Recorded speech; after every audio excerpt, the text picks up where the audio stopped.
Good evening, everybody. Thank you for joining us for this virtual poetry reading, which is probably launching us into a whole month of exciting and creative online events. Thank you so much to Kelly's Writers House for hosting and for providing the technology for everybody to connect.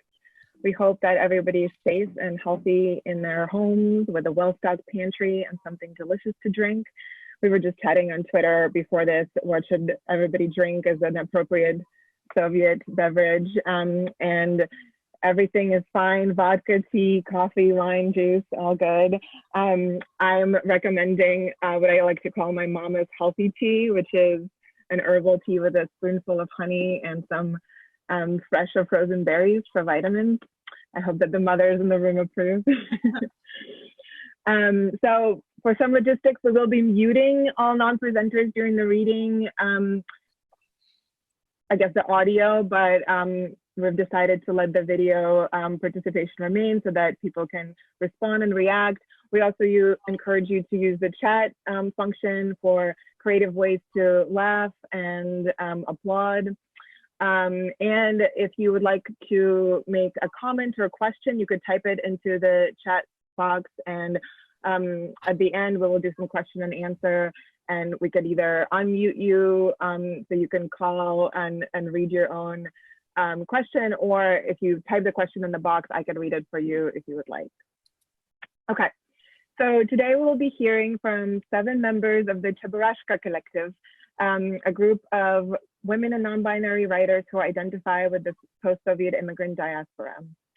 So Cheburashka, which Julia can demonstrate for us, the mascot and the spirit animal of this collective, is a very special creature and is particularly appropriate to represent this group.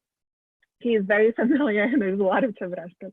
He's very familiar to everyone who has lived in the Soviet republics after 1969, when he first appeared in a stop-motion animation film.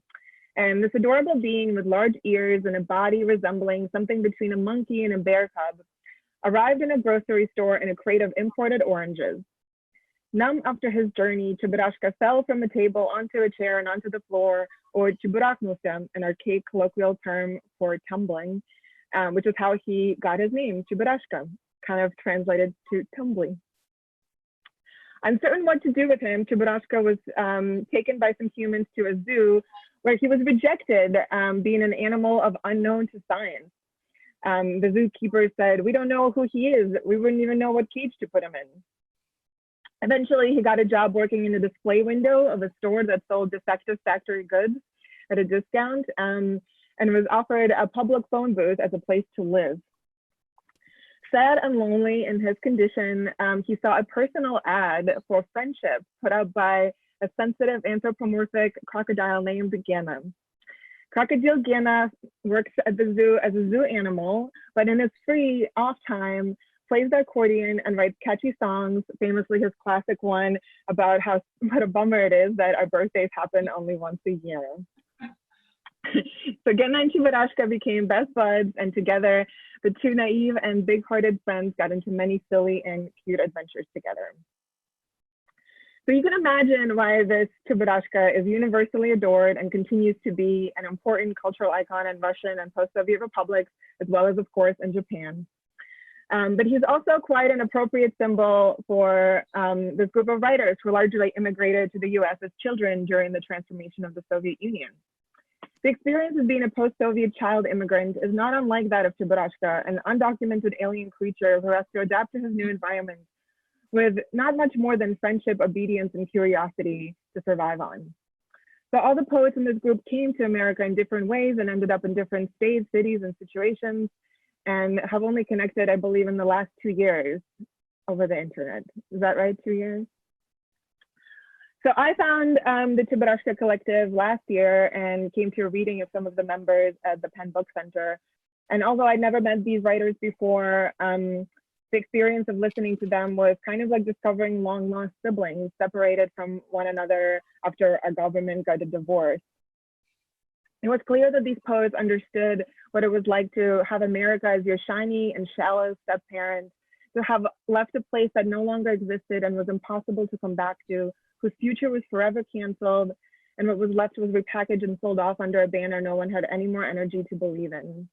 And yet it was also clear that they shared the feeling that this language, culture, flavors, imagery, and humor was the closest thing we all had to a sense of home that could only sometimes be recreated in a kind of ancestral summoning ritual, usually at a kitchen table over familiar food.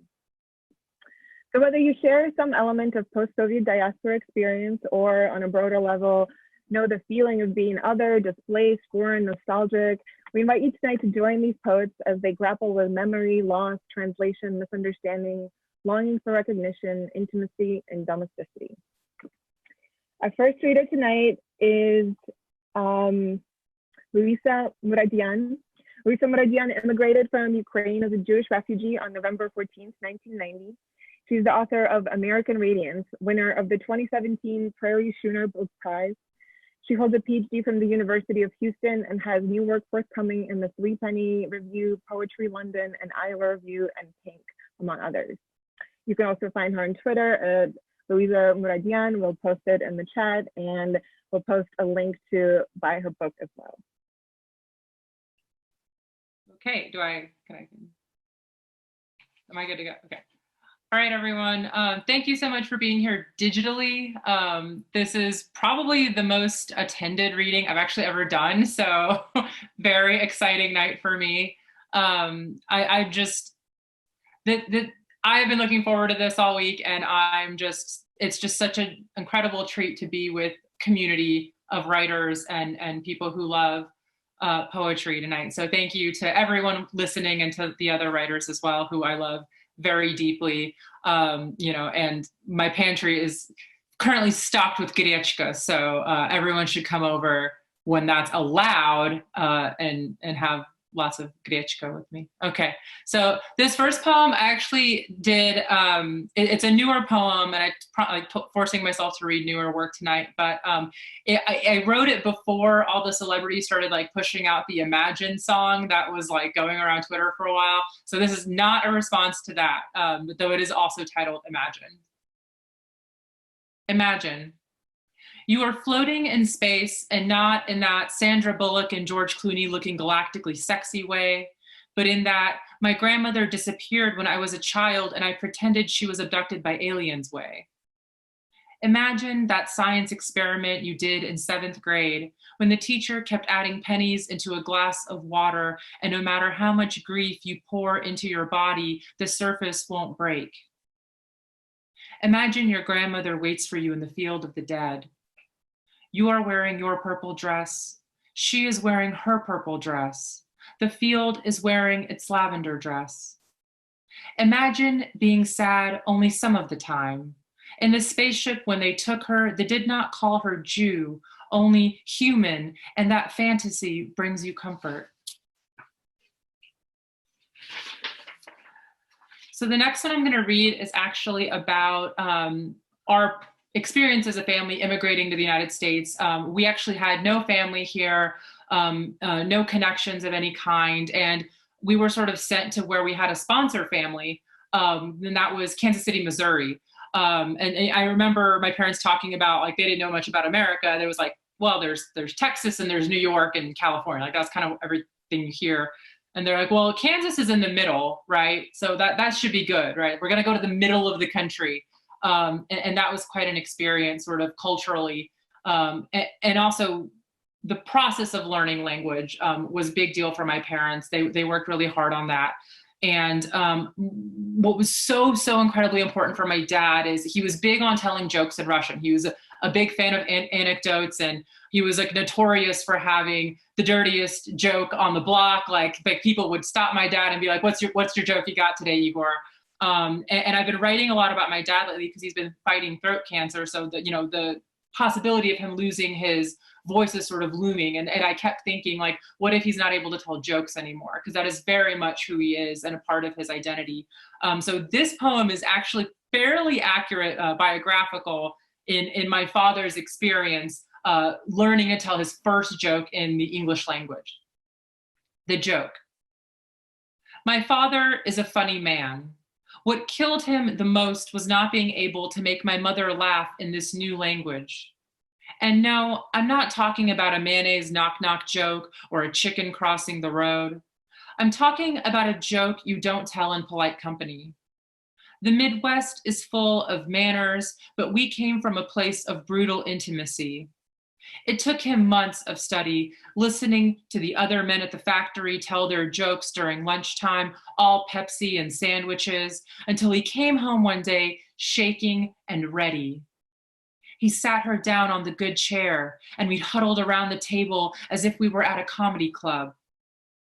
You see, there was a woman and a taxi cab and a driver who tells her that a man with large feet has a large penis and a woman with a small mouth has a small vagina. And after a long silence, my mother scrunched up her lips tightly and said, "Are you serious?"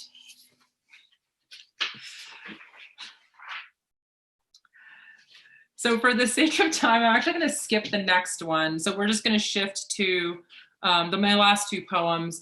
One is sort of my ode to the track suit, which I'm actually wearing my velour track pants as I read, which I felt was very on brand for me. And this is sort of my ode to the many juicy tracksuits that have accumulated in my closet that continue to grow in a very beloved way. So Midnight Blue. I own exactly 7 pairs of crushed velvet juicy couture tracksuits, and I have kept each one as a relic for survival. Soviet diaspora women glittering in Swarovski unison, the rare turquoise teal that I fished out of a sea of discount bins, the buttercream frosted banana that I accidentally stole from an outlet store in Texas. For the woman who is interested in nature, I recommend a hunter green or an ombre sequin sunset. If you want to dip your toe in velour, then we can start you off with a modest gray or a cool mint. That was the color I was wearing when a man on the street called me a Russian whore, which wasn't as bad as all of the academics who have called me exotic and asked how much vodka Svetlana should drink in their short story. The truth is, I would be the Tsarina of tracksuits if I wasn't born after the denim revolution. When they come for me, I want to be dressed in the midnight blue and buried with every stereotype you can think of. Inside of my coffin will be a smaller coffin. The papers will call it a matryoshka laid to rest. Embalm me in caviar and have Yakov Smirnov give the eulogy that begins, "In Soviet Russia, tracksuit wears you." And this will be the last poem that I'm reading. And this one's about my grandfather who passed away a couple years ago. Yom Kippur. I know nothing of forgiveness. It is a yearly tradition for me to practice and fail, like the sonnet that I still do not understand how to write. I could tell you about the time my mother forgave her father for a lifetime of destruction. She meant it enough to spend 2 hours trying to pull his half-dead body out of the bathtub, tearing her shirt and weeping. In his room, a tower of Russian smut magazines stacked so high they almost looked like a steeple. All right, that's it for me. Thank you, everyone.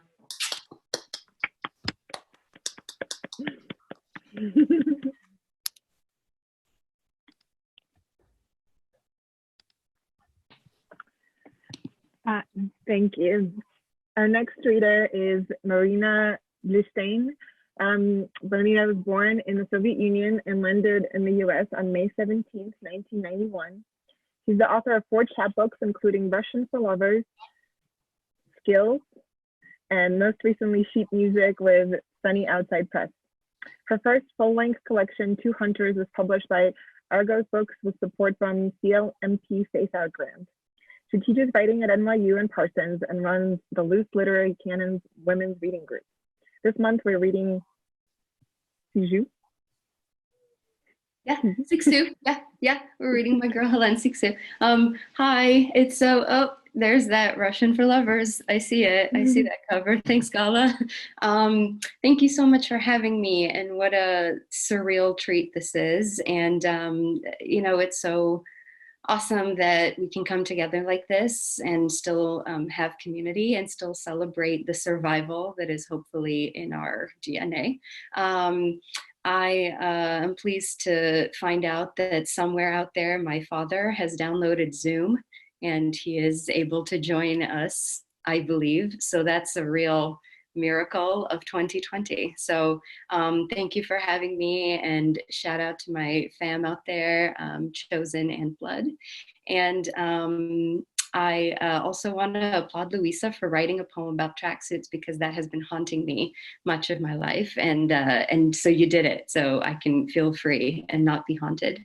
I'm going to read some poems that are available in PDF form somewhere here. I thought the most Soviet thing I could do is write about my mother worship. So these poems are about my mother, and sort of imagined conversations with her in a language that is more accessible to me than it is to her. And so I'm going to read a couple of epigraphs. One is from Fanny Howe. And she writes, in your cyclical movements, you often have to separate from situations and people you love. And the more you love them, the more difficult it is to allow anyone new to replace them. This action can produce guilt, withdrawal, and rumination that some might read as depression, but to preserve and to return to a past you have voluntarily left, to suffer remorse, has always signaled a station in spiritual progress. So here's hoping for Fanny Howe. I'm gonna read all of these poems in a row, and just like they're all just kind of sequential. So I'm probably gonna skip a couple too. So just in advance, thank you very much for having me here in this virtual space. Me, colon.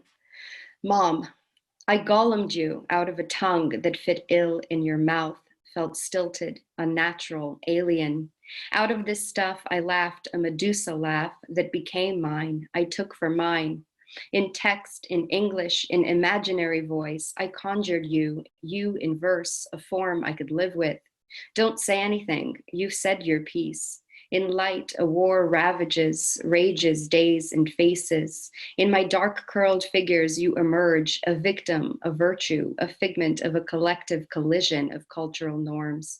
Mother, woman, exile, wife, child of the Holocaust, beloved miracle of the ghost generation. How could you have been otherwise to me, ghost mother, mother shadow of my American heirs? I wanted you and I made you, industrious as this English I learned from the poets who hated their mothers.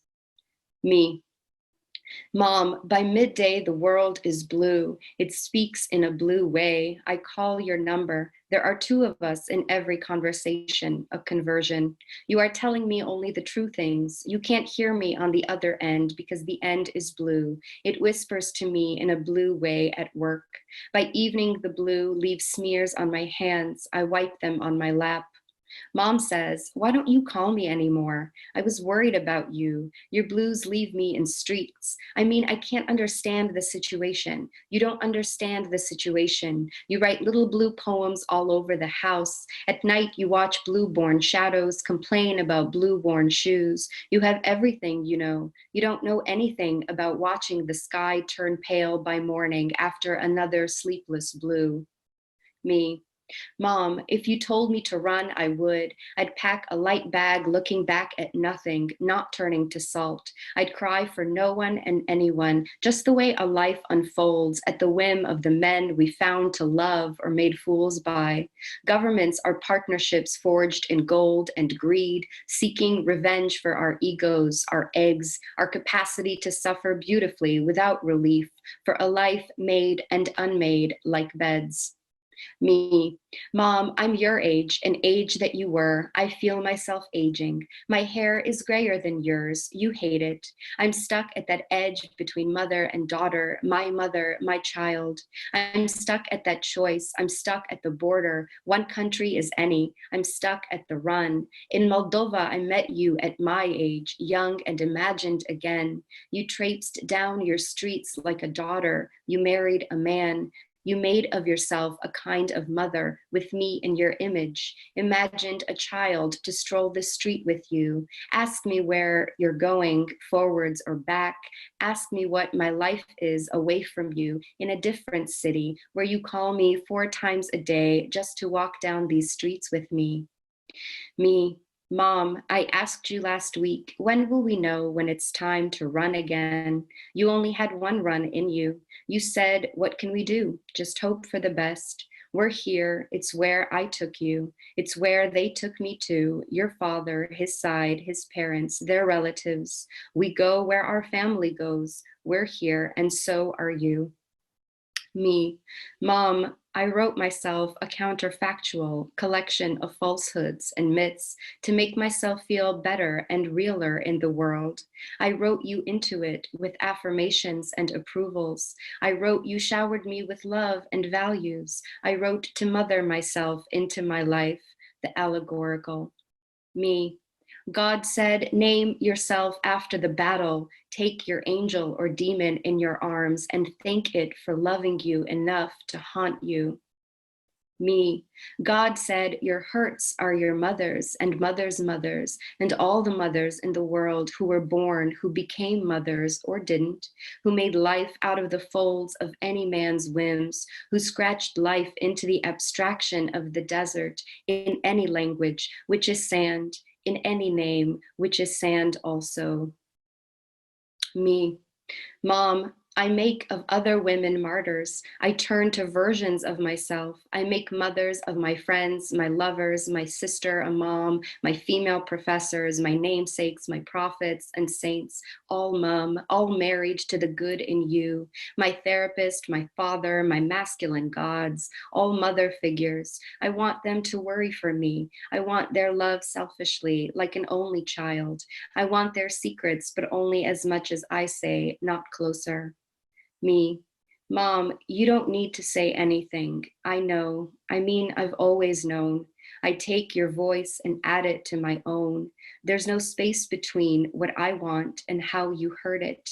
These are empty gestures against your will. Thank you.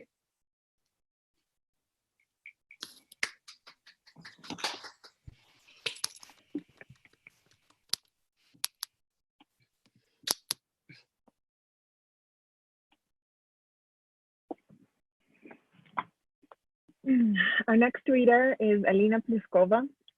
She's a poet, editor, and Russian immigrant turned proud Philadelphian.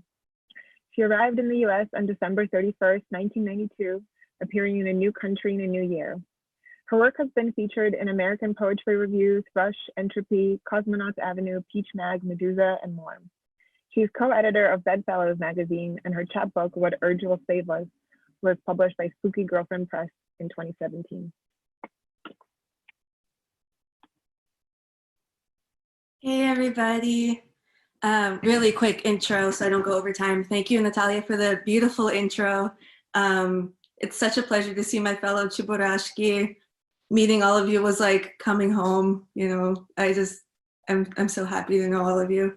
Also, these are sirnichki, which are like Russian pancakes, but somehow less healthy. So, you know, that's all I have to say. Okay. This poem is called Wonder Wheel. There are some phrases in Russian. If you want them translated, just let me know. I'm happy to do it. But because it's a poem about like cultural collision, I kept it in Russian. Okay, Wonder Wheel. Jack, I found the blistered tip of summer swinging over the peninsula's edge. A stoned rusalka run ashore in little Odessa, with pastel wigs slanted, petrified in lip gloss. Viewed from above, this place springs a leak in my limbic system, waiting for parents and their friends to shop for discount furs.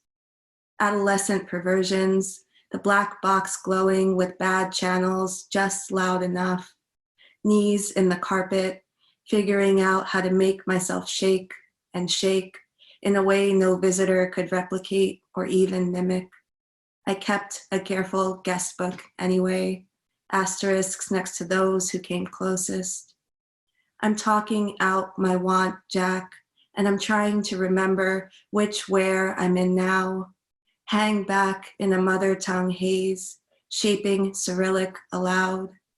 I only want to say apteka, say русские кассеты, say останься со мной, but that's later. We've been never since the start, and what to do with it now. I don't know if a poem could go on forever, Jack, as you say, but Kim wrote on Twitter, what else do we ruin our lives for? And Alice Notley wrote, I'll fuck up your life, your cute life. And Masha Tupitsin wrote on Alice Notley, why shouldn't you not know what hit you? I thought it'd be more years of men repeating my jokes louder. Instead, I swallowed something electric.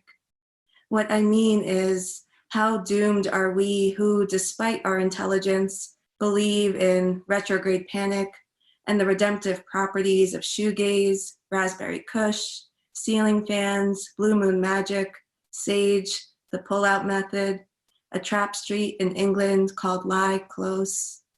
It all might be real.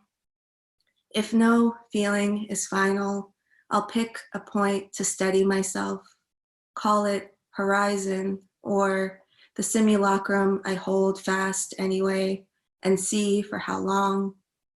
Jack, if you keep me talking, one day I'll tell you what I'm really thinking about. This next poem is for Gala Mukomolova. I wrote this for you. It's called Our People Don't Believe in Tears. It's about queer feelings.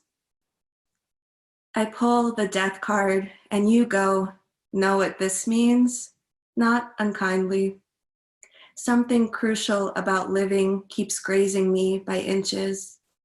No grip on my future. As we say, no что, as we say other times, and so what? Our people toast relentlessly to health, don't fall for anyone's easy grin. We learn guarded early. In certain company, I'm cowed. I hollow out for ease of relations.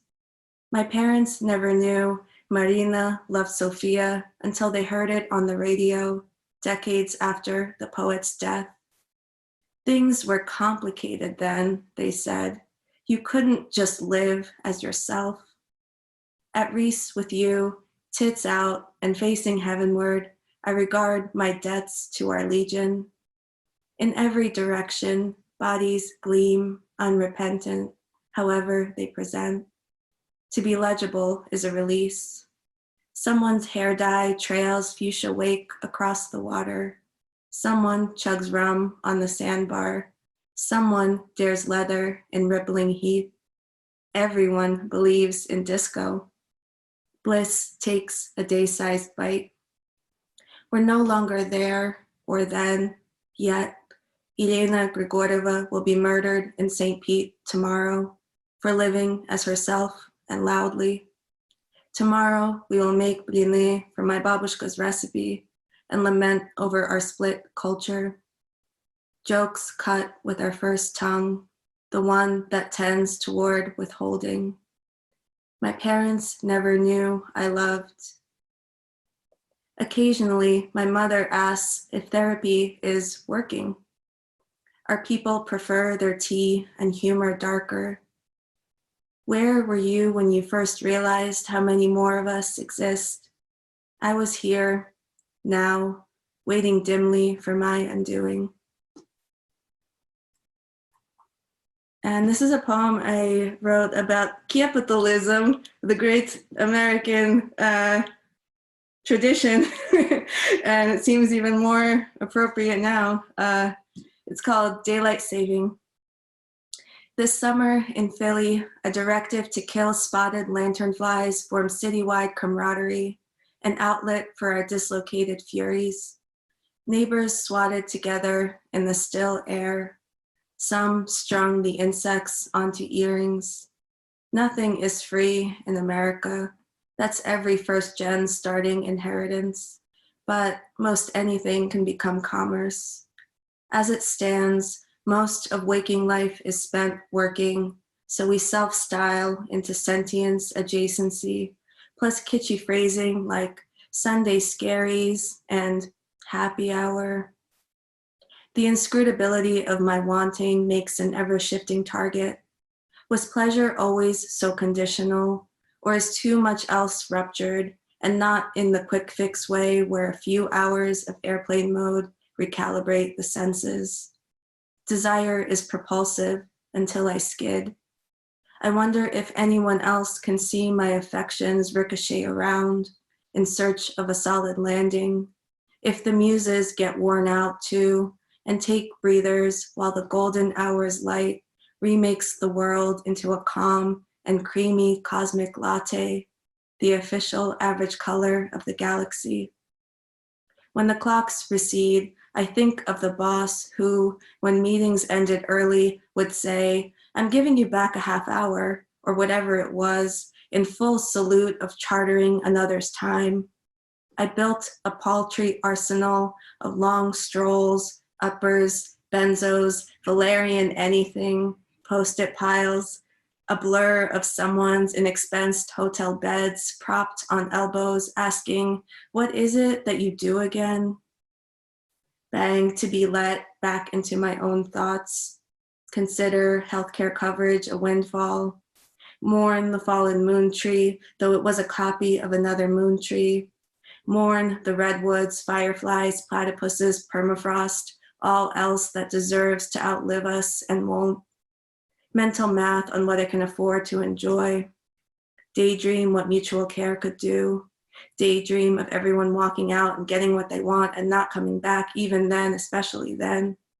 Reply and reply, attach the attachments.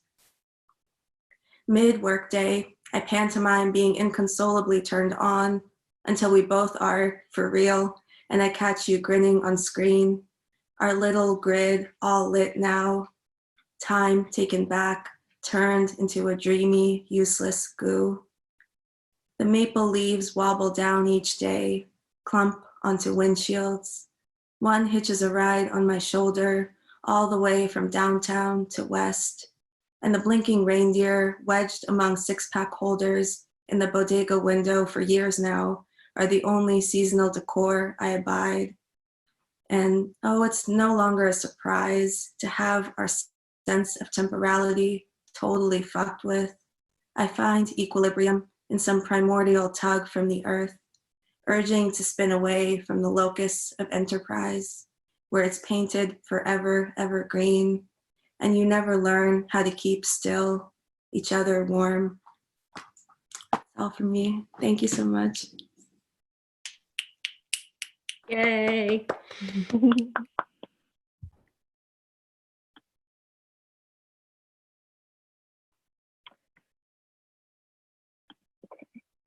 Our next reader is Olga Livshin, who's an English language poet, essayist, and literary translator.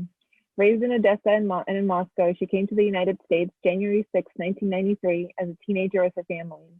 She's the author of a hybrid collection, A Life Replaced, poems with translations from Anna Akhmatova and Vladimir Gondlazman, Poets and Traders Press 2019. Her work is published in the Kenyon Review, Poetry International, Borderlands, Gyroscope, and elsewhere.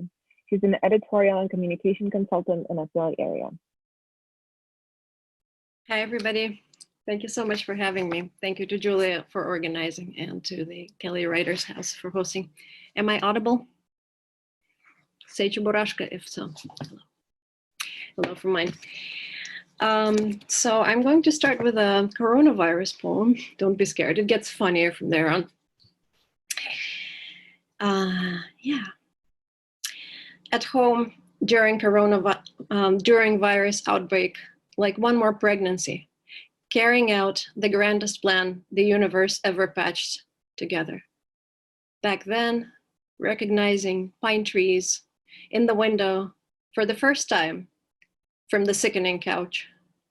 Now recognizing these, his hard, shining limbs, almost still running in sleep as baby for the first time in 8 years.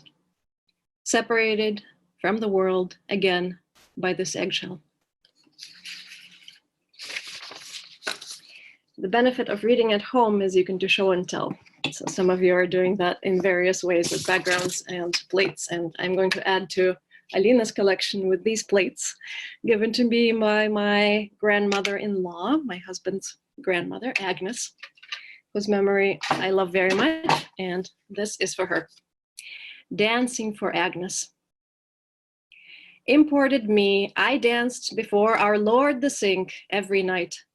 Sponge to fast, smoothness, earth to Agnes, my grandmother in love from Tyler, Texas. She who had given us all her corral, all so easily washed. Wreaths of green flowers, big circles, shining, smiling screens, showing my Russian imagination her Rockport house, long before my husband was born. Fast, fast 50s, Agnes's husband Nathan surfing, his dog smiling on the board with him in black and white. Fast water, fast plates. I had thought America shareable, banked my little dreams on it. My ancestors hushed under Stalin, if not to sponge them off, corral them towards me. Quick, quick, can't I at least lighten myself, shimmy into a kinder future, stored in our small, shared female hips? Agnes, oh, what a doll you were, dressed in a small skirt of bubbles. How I long to be your plate. Cha-cha-cha. A frisbee thrown fast, fast forward by Texan God. It was inconvenient, don't you think, dear dead Agnes? You in a crown of coiffed curls in your pantsuits. Inconvenient that my husband reports you wished you had had sleeves. Awkward now, isn't it, my angel of future spells, my child's face framed with your genes? When you tried to fire every Hispanic girl, seating you down, bathing you, you yelled at them so, can I love you a little still? Not you, white, circular, easy. Can you still give me something now when we hurt so deeply? Something borrowed, blue, not new. What grit may come when we had met at the airport, me still with a giant accent and sang 40s songs together. When we held hands, you in big stuffed chairs, and we chatted of opera. When the iron curtain dissolved between us as our chairs sat close. Yes, when, you whispered. Back then, Betty said, you married your Nathan, a Jew. If you could, that meant I could marry my love, Frank. Black, you whispered, dilated your eyes. Agnes, it's night here again. Insomnia. Nathan, your great-grandson, wanders in, looks for a snack, and hands me a full plate. On it, you and me, and old sadness, and seconds of love and other helpings, and more and more.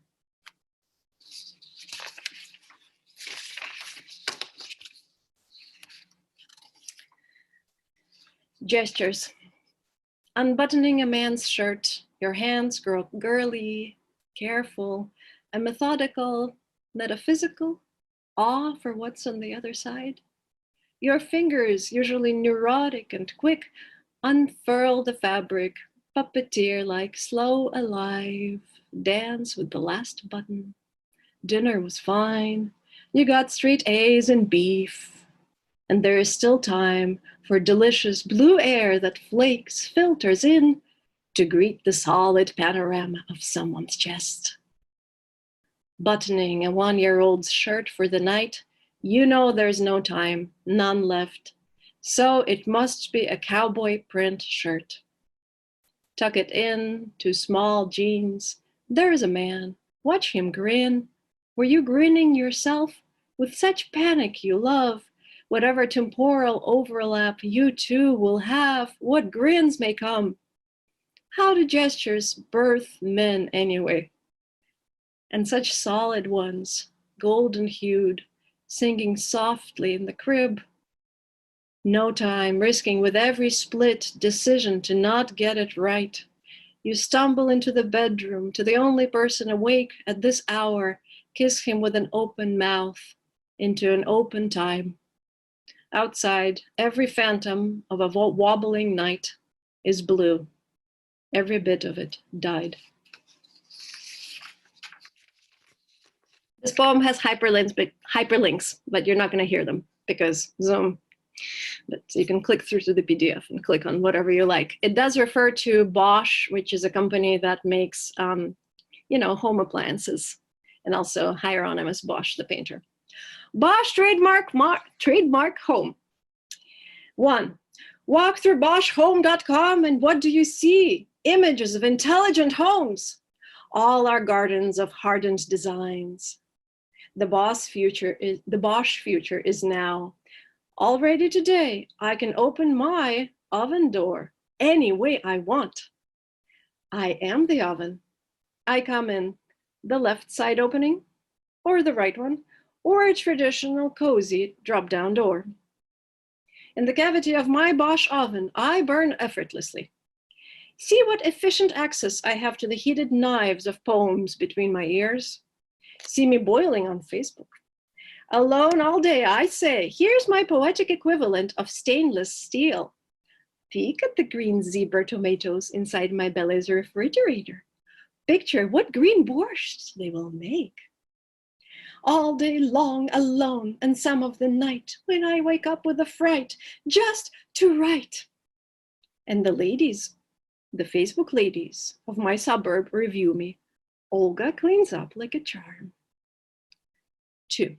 The kitchen I currently have is a 2019 creative listener, copyright, which means capable of conversation. Hey Bosch, I say, cook me a future. No cooking. It sings to the tune of Bach's Toccata and Fugue in D minor and produces a digital metronome / candy thermometer, which is possible to stick up a sinner's butt, and is also partially a rabbit who pierces your insides, turning them into raspberry coulis.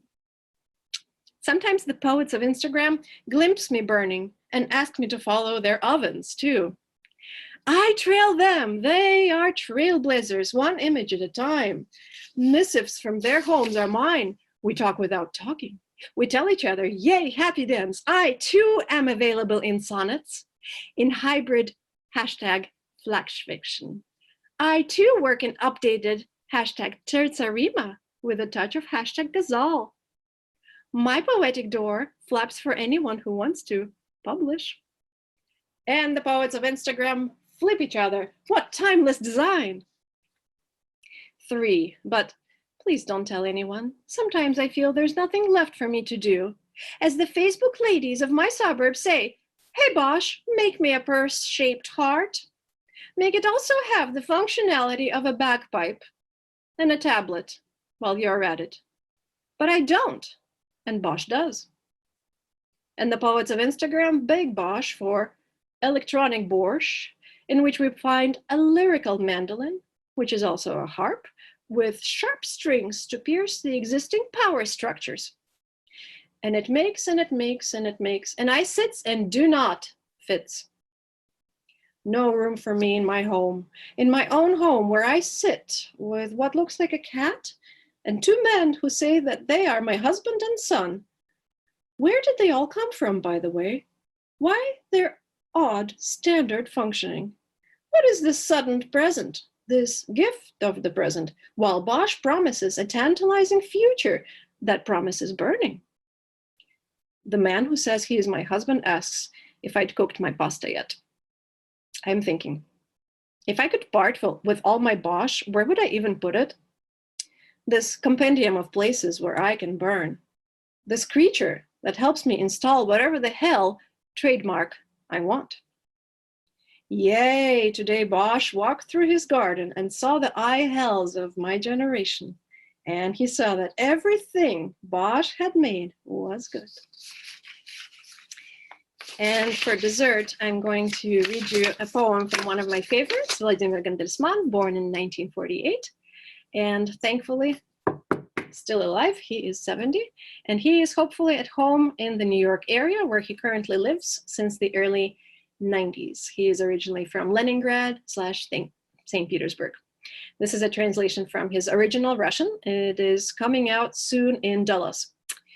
To Valery Chereshnya. And this dovetails with a lot of the themes of what I was reading, because it is very much about home and being at home, which, you know, I'm going to guess you can relate to.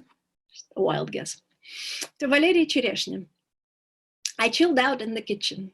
I was free, or quite nearly, owning nothing, consisting of the same stuff as silence. As the windows breathed, barely sailing the curtains, and street lights, glass pendants, lit the floor of my home boat. Ships passed by on the Neva, since those big things were raised until dawn, and those other blackish things floated by. So what else? Guess that's it. Think we broke bread, drank wine, in the best place on earth. We're together, apart. What was that? That was it. And this might be goodbye. I look back and get charmed, fearfully lit at night. Oh, by nothing, by nil. Cooler yet more sarcastic, sinking parts of the stern with my soon-to-be carcass. 1995. And on that optimistic note, I leave you.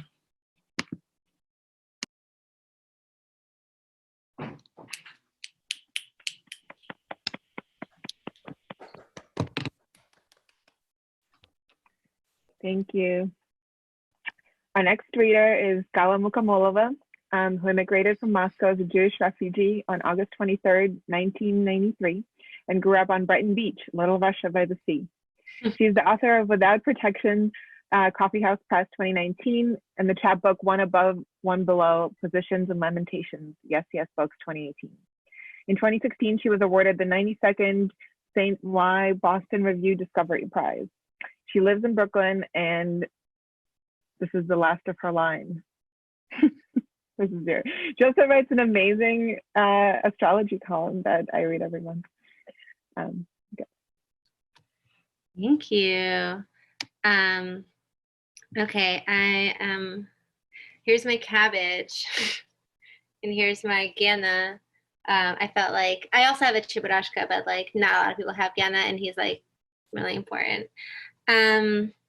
I just said I would hold a cabbage the whole time.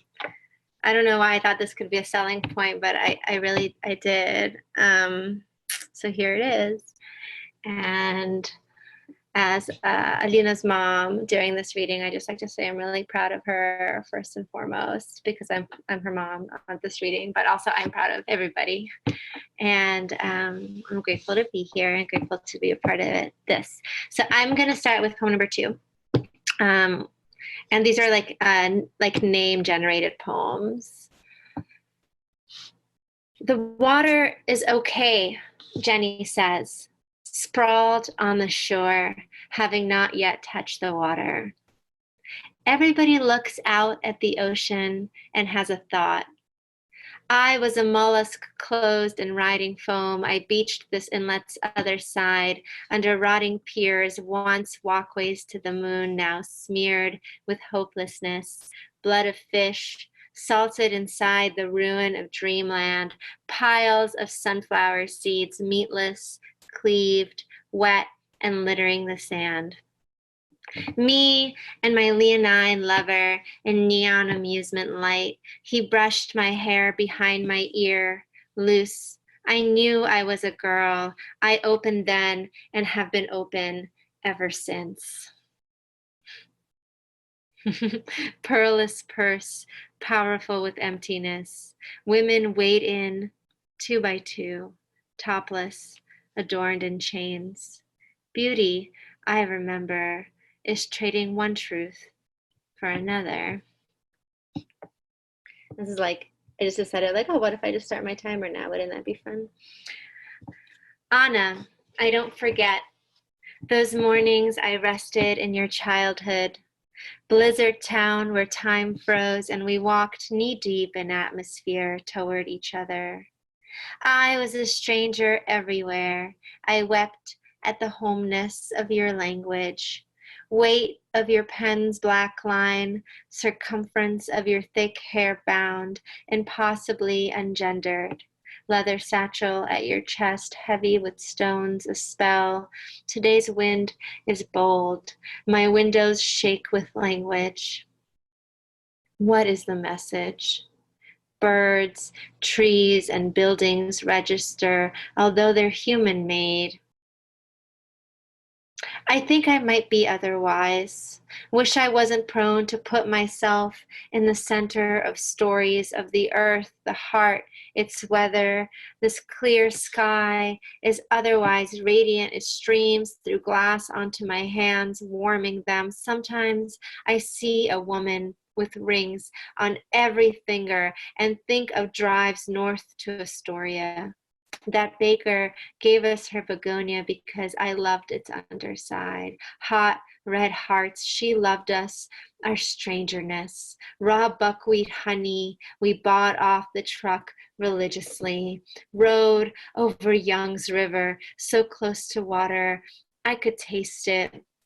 Anxious for a wild coastline, there are days when I think I know why we loved each other readily, away from daily life, and rarely in it. Days I unknow like death unwinds a clock. Unknowing is a kind of language to a kind of wind. If we had known how to forgive each other at the same time. In the shadow light, staring at a satellite, imagining an owl. It is impossible to really know another person. You taught me that. Wild things come as often as they leave, don't they? You have a Russian soul, Polina insists, since some feral part of me suffers to throw herself down at lovers' feet. In obeisance, belly up, recounting our Soviet estrangement, we sour-cherried our afternoon. Vishni, frozen, pitted, my mother fetched for me from Russian market. I sugared one colander full, would have plucked fruit from low dark trees for our seasons over.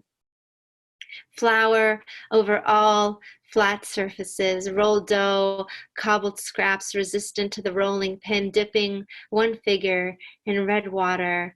Polina sealed each purse. I die to look at women. English vowels fill up my purse with foreignness, pressing postlingual, tongue down to knuckle, new embankment, all dikes and island, all mountains touch under measureless darkness. Have known, have loved, have stood in place, turned stone. Sainted animal, wounded hoof, living in hovel of my companionship. Resist healing wholly, lest in healing we forget. I'm sure one act is enough. My love, call me Sasha, Alejandro wrote. Never had a lover use a name that has power over me. Someone said, sweet girl, sweet girl, sweet girl. What was it like to be cared for? Sometimes knowing what won't be enough is enough. Marina, if you weren't in Russia, Marina, it's spring, this imagined separation, our bodies sleeping satellites looking back at Earth. We are small, not like children, though sometimes I think of us as children. My child self would have loved your child self and pushed her dutifully on the swing, chains clanging overhead, and ran behind her limb wild, awake, pretending long enough for pretending to become the truth. Love can be like that for people, but not for us. Why is that? The ungentle animal way. I don't know how to love women anymore, Marina. I'm on your plane. Your face makes of my heart one season. In New York, I have seen no more than 5 lilac trees in the whole of Brooklyn. In Russia, I hope you wade through boughs of lilacs, lilacs older than your father. Death gives way to life. Of course it does. Everything is green again. Neither of us alone. I call the flat shape of your nose into my mind and breathe in very slow. Marina, against tyrannies. In your house I call a cabin, whipping cream for strong coffee and small teacups, rain overflowing a small stream. First time you brought me here, I liked it inside your eye, went in waist-high fields of grass seeking beating branches to raise our blood. I wore your shorts, I bound you to me, your breath red string pulled through a needle's eye or tied gently around my wrist, sign that someone Russian loved me once and wanted to protect me. You were moving stones in the stream for your mother. You went down to the river. I was warm and safe in your forest house.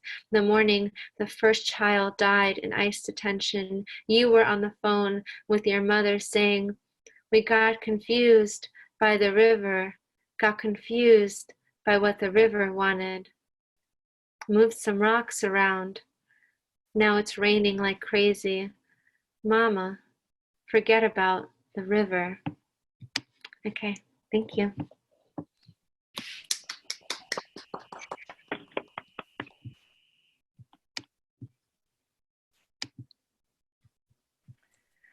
Our next reader is Ruth Madievsky. Ruth immigrated from Moldova as a Jewish refugee on November 16, 1993. She's the author of a poetry collection, Emergency Break, Tavern Books 2016. Her work appears in Tin House, Plowshares, Kenyon Review, the American Poetry Review, and elsewhere. She grew up in Los Angeles and currently lives in Boston, where she works as an HIV and oncology pharmacist. Приветики. Thank you everyone for being here with us. It's a really weird time to be alive. It's a weird time to be making art and thinking about art when it feels like everything's on fire. But I feel very lucky to be taking a break from stress eating literally whatever I find in my house to be here with all of you. This community that we've built through the Cheburashka Collective is really meaningful to me. It's something I never imagined existing even 2 years ago. So thanks for making me feel like the luckiest post-Soviet poet-pharmacist in the world. I'll start with a poem from my book, Emergency Break. Emergency Break has a series of thematically linked poems that are all called shadowboxing. Shadowboxing is this sports ball thing where it's like a boxing thing where you pretend that you're fighting an imaginary opponent, but it's just you fighting yourself. Shadowboxing. I was waiting for my hairpins to turn back into gods. I was waiting for my pillow to stop resembling a guillotine. I was wondering whether I was the burnt rubber on the highway, the wad of gum my brother swallowed, and the stomach ache that followed. I was feeling like both the scalpel and the kidney, like I had opened a back entrance into a classroom, but the classroom had left. Like I was carrying my dead in my back pocket, which was also full of bees, like the blood inside the bees and the hemoglobin inside the blood. Like everything I had ever told my lover was tap dancing down my spine. I kept seeing myself wrapped around him like a car around a tree. I let the slow insomnia of August build a condo in my head, tear the plastic off the furniture the way I sometimes tear off my dress. I fed myself to a screen door. I let my mouth become a matchbook. I lit myself on fire. I didn't light myself on fire. But something smelled like it was burning. Some piano inside me fell over. My left hand gave my right hand sleeping pills, and my right hand took them. Honestly, can you blame anybody for taking sleeping pills these days?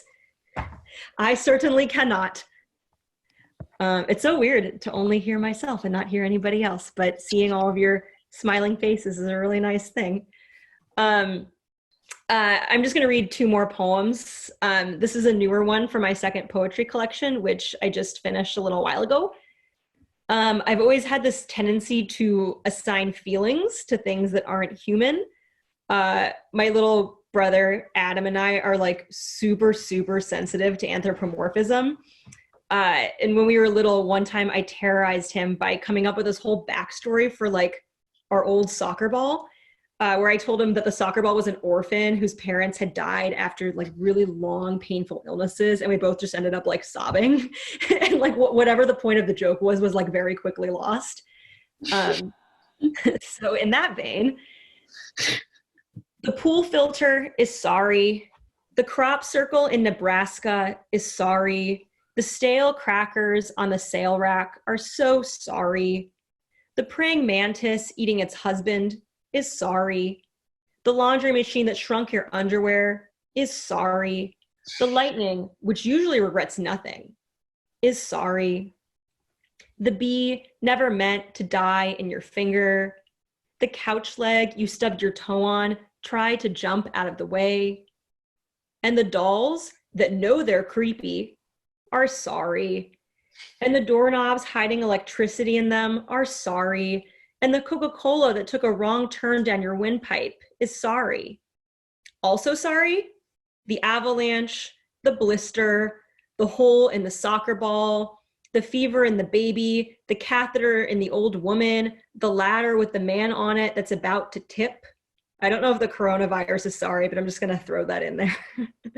The cell growing something bad inside it is sorry. And the bad thing spreading to the brain and bones is sorry. And the liver pushing its own off button is truly very sorry. When I was 6, my friend and I rode each other like horses. And when I collapsed under his weight and wept, he said, "Sorry, sorry, sorry." I didn't want to forgive him. At 6, I was already tired of forgiving things. But when he started to cry, I was sorry, and we exchanged apologies like amulets against the hurt to come. I'll just read one more poem. I thought I would close with the last poem in my book, Emergency Break, because this poem, which is called Because It's October, it's about reemerging in the world and being happy to be alive. And I think that's something we're all probably looking forward to. When I was picking out poems, I was really tempted to change the title from Because It's October to like May or June, thinking of when we'll all get to like go back to our normal lives. But in true Soviet fashion, I was afraid of jinxing it. So we're keeping the original title, but in your head, you can say whatever month you think that we'll go back to life as usual. Thanks for being here again and for listening. Hope we can all be together in person before long. Because it's October and I'm watching ambulance lights bathe a motel and not thinking about the loose glitter my mouth is. Because everything inside me isn't rattling like a change purse, not splitting into smaller versions of itself, small enough to be threaded through the eye of a needle. I think my brain is done swallowing itself the way the ocean swallows itself. I think I'm done being car parts in a shed. This is my parents' favorite line, because I'm watching a bee fuck a rose bush and not seeing switchblades, not counting the number of times I've worn anxiety or thought my fingers didn't belong to me. And because I'm wearing new shoes and have painted my toenails the red of balloons, not blood transfusions, I'm looking at a poplar tree and understanding why owls might couple there. I'm feeling like a real person with real skin, real hair, a real heart that isn't packed in a cooler, real lungs tied together, not hostages, but 2 people in a bathtub. And the spider above my head tunes its web like an electric guitar, reeling in the fly that expected today to go very differently. And I'm not seeing that as a metaphor for my love life, not feeling like plaque in an artery, a ransacked castle with its drawbridge up. I'm not losing my name in someone else's cigarette or looking into eyes and seeing zeros.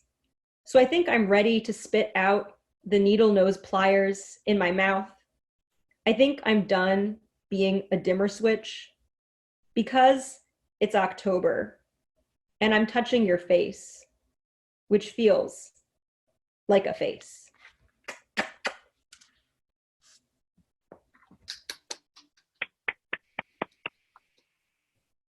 When will we ever be able to touch a face again? I asked myself.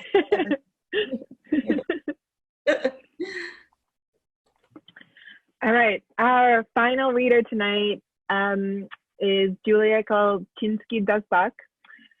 She immigrated from Ukraine as a Jewish refugee on November 17, 1993.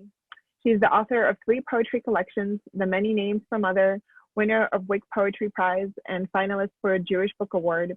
Don't Touch the Bones, winner of the 2019 Idaho Poetry Prize, and 40 Weeks, forthcoming from Yes Yes Books in 2022. She's completing her PhD at the University of Pennsylvania and lives in Philly with her 2 kids, 2 cats, 1 dog, and 1 husband. And please, if you are kind of birthing a question, write it in the chat box or say that you have a question or comment so that we could have a little discussion afterwards. Julia. Thank you guys so much for sticking around through this incredible reading. You guys have made me feel so held and touched. Because man, who doesn't want a hug right now? Just like from a stranger. Like I want to be on the street and have a stranger not look down and look away. Social distancing does not mean not being nice to people, which I think some people are under the impression that it does. I'm going to skip the first poem in your PDF because you've been here for a while and I want us to have a conversation, and I'll read a shorter one. So I'm going to start with the second poem, and it's called Babushka Wants Us All to Take a Cruise, because, you know, cruise ships are in the news, and, you know, we Ruskies, immigrants from places, like to take cruises and go on all-inclusive vacations where we don't have to think about all the things that we've spent, you know, our whole lives, like, worrying about. At least my family does. And this is from my new book that I haven't gotten to read from. So here it is. There's my new book. Babushka wants us all to take a cruise because she made her son ride low in a cargo ship once when a storm slammed against the portholes. Waves crested hound's teeth and lights rattled like sacred hands. Because my uncle's small ones couldn't hold the acid inside and let it pour out of him. Because he's been afraid ever since of ships and dogs.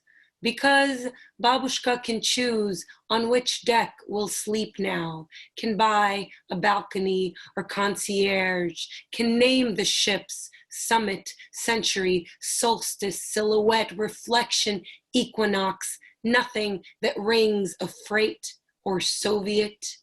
Because she refuses to retire, she's still working. She's almost 80. But comes home aching, nearly 80 decades hanging off her spine, living only to do it all over again.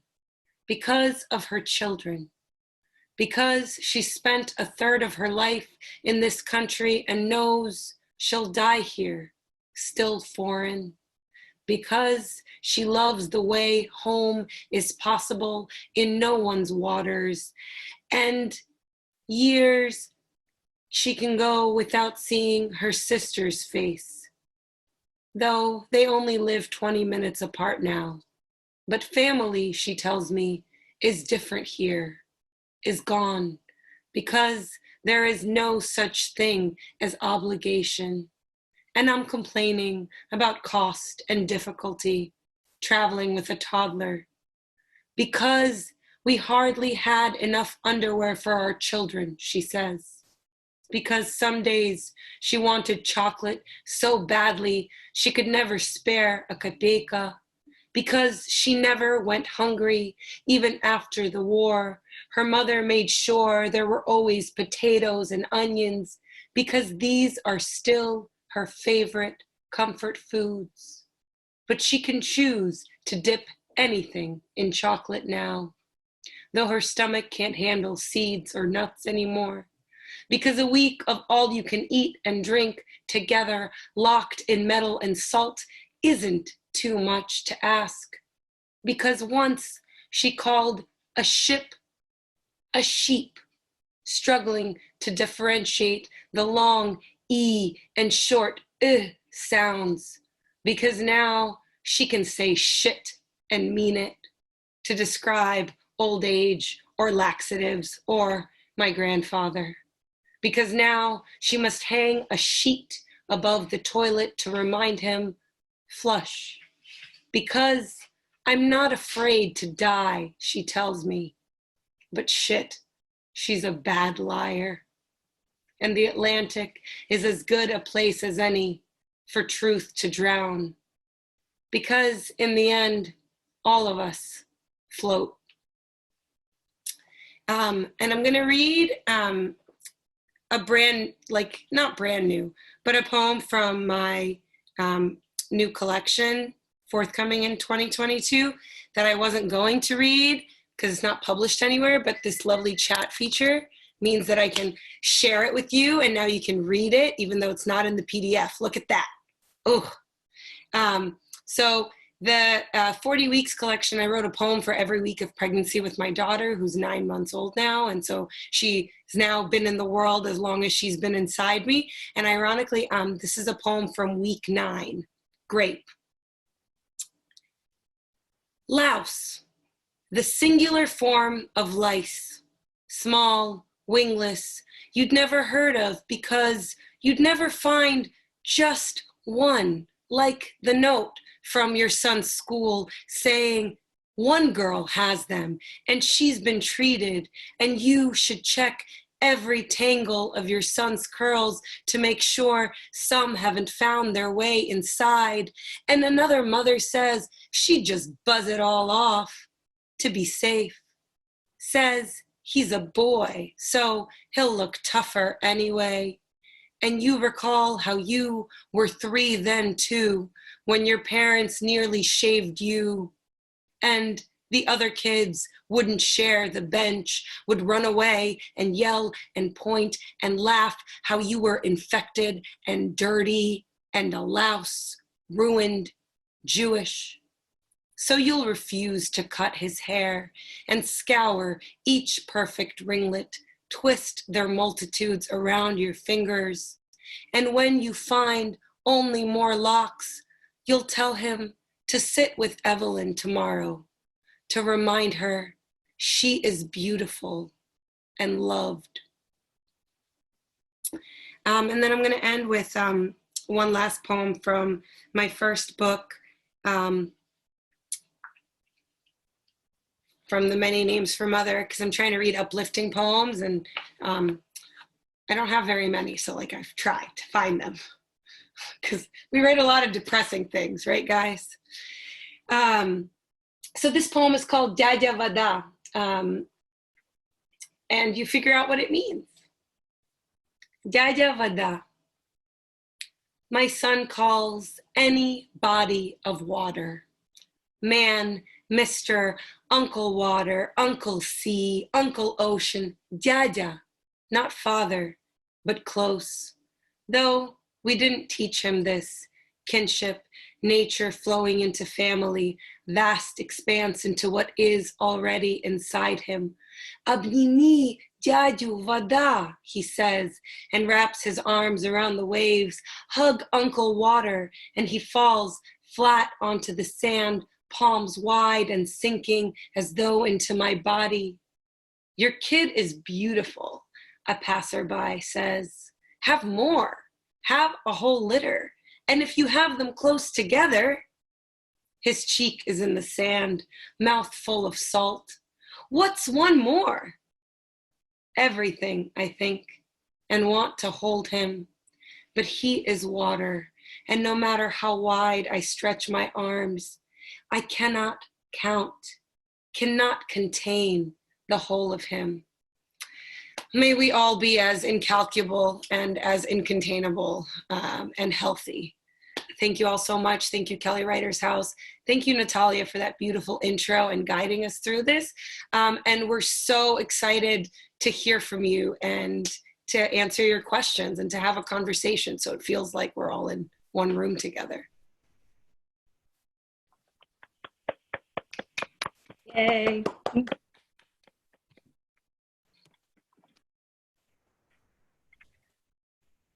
Thank you, everybody. Спасибо. So if anyone's feeling like they want to ask or say something, maybe you could write it in the chat.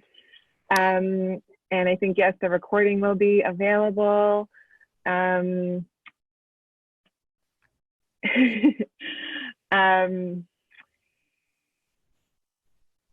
a question to Ruth about poplars. I want to ask the poets a question that I've been wondering, and I've already seen some of your kind of wisdom and wit emerge on about it on Twitter. But I feel like the situation that we're in feels kind of eerily familiar, if not exactly comfortable, to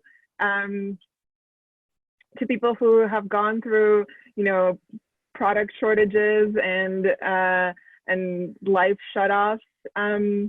And mandatory kind of lockdowns. And I'm wondering what all of you might have to share in terms of kind of wisdom or insight or, you know, resources as small or humorous as they may be for survival in this moment.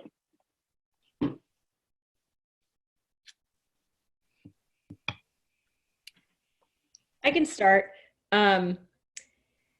Animal videos, I think, are like 85% of survival. Like masks are like the other 15% and washing your hands, but animal videos, like the ones where the zoos are like totally deserted and so zookeepers are taking armadillos to meet the seals and the seals are like having an aneurysm.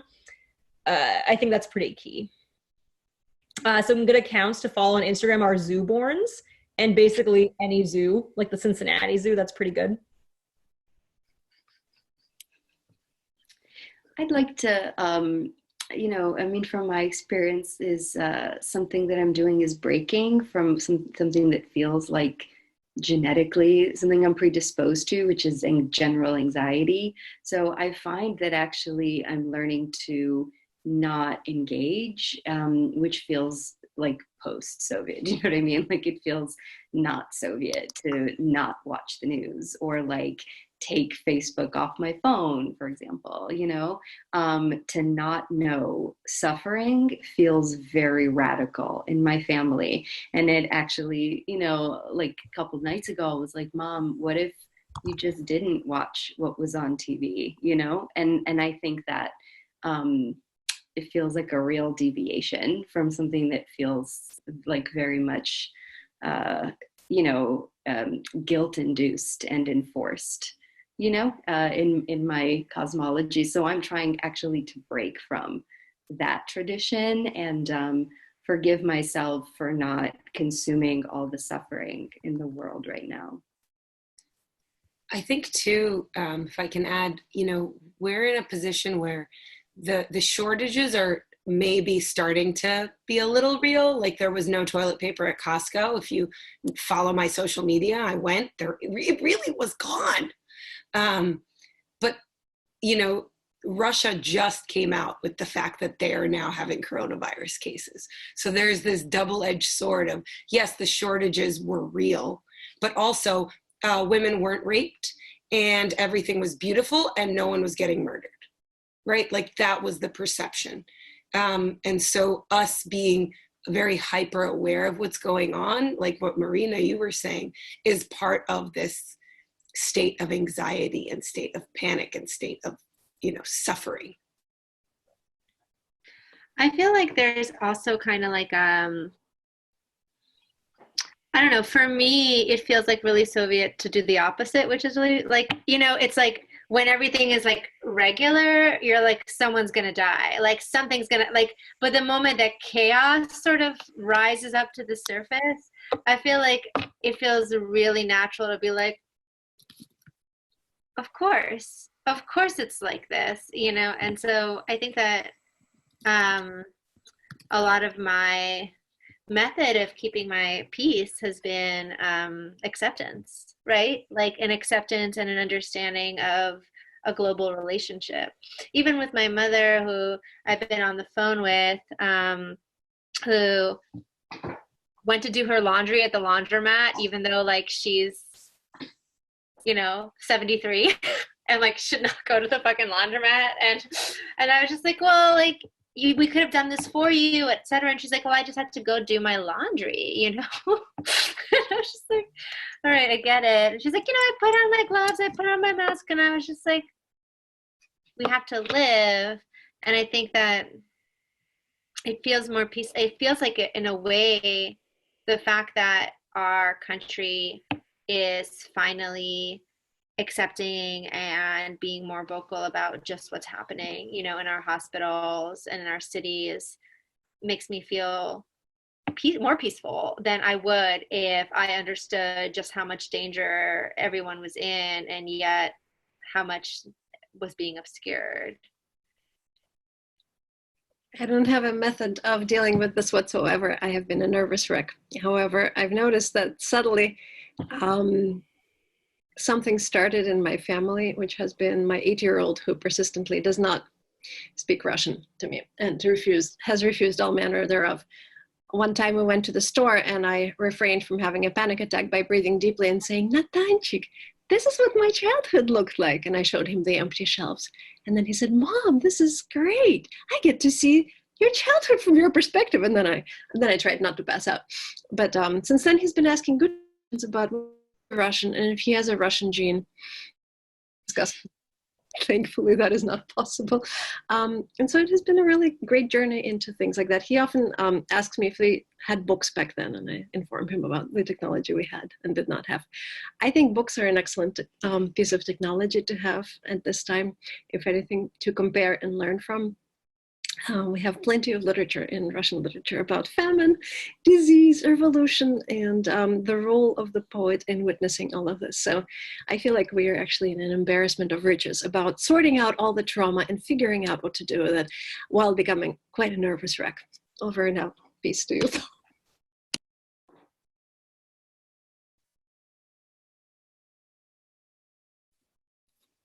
Luisa, I think you're saying, but we can't hear you.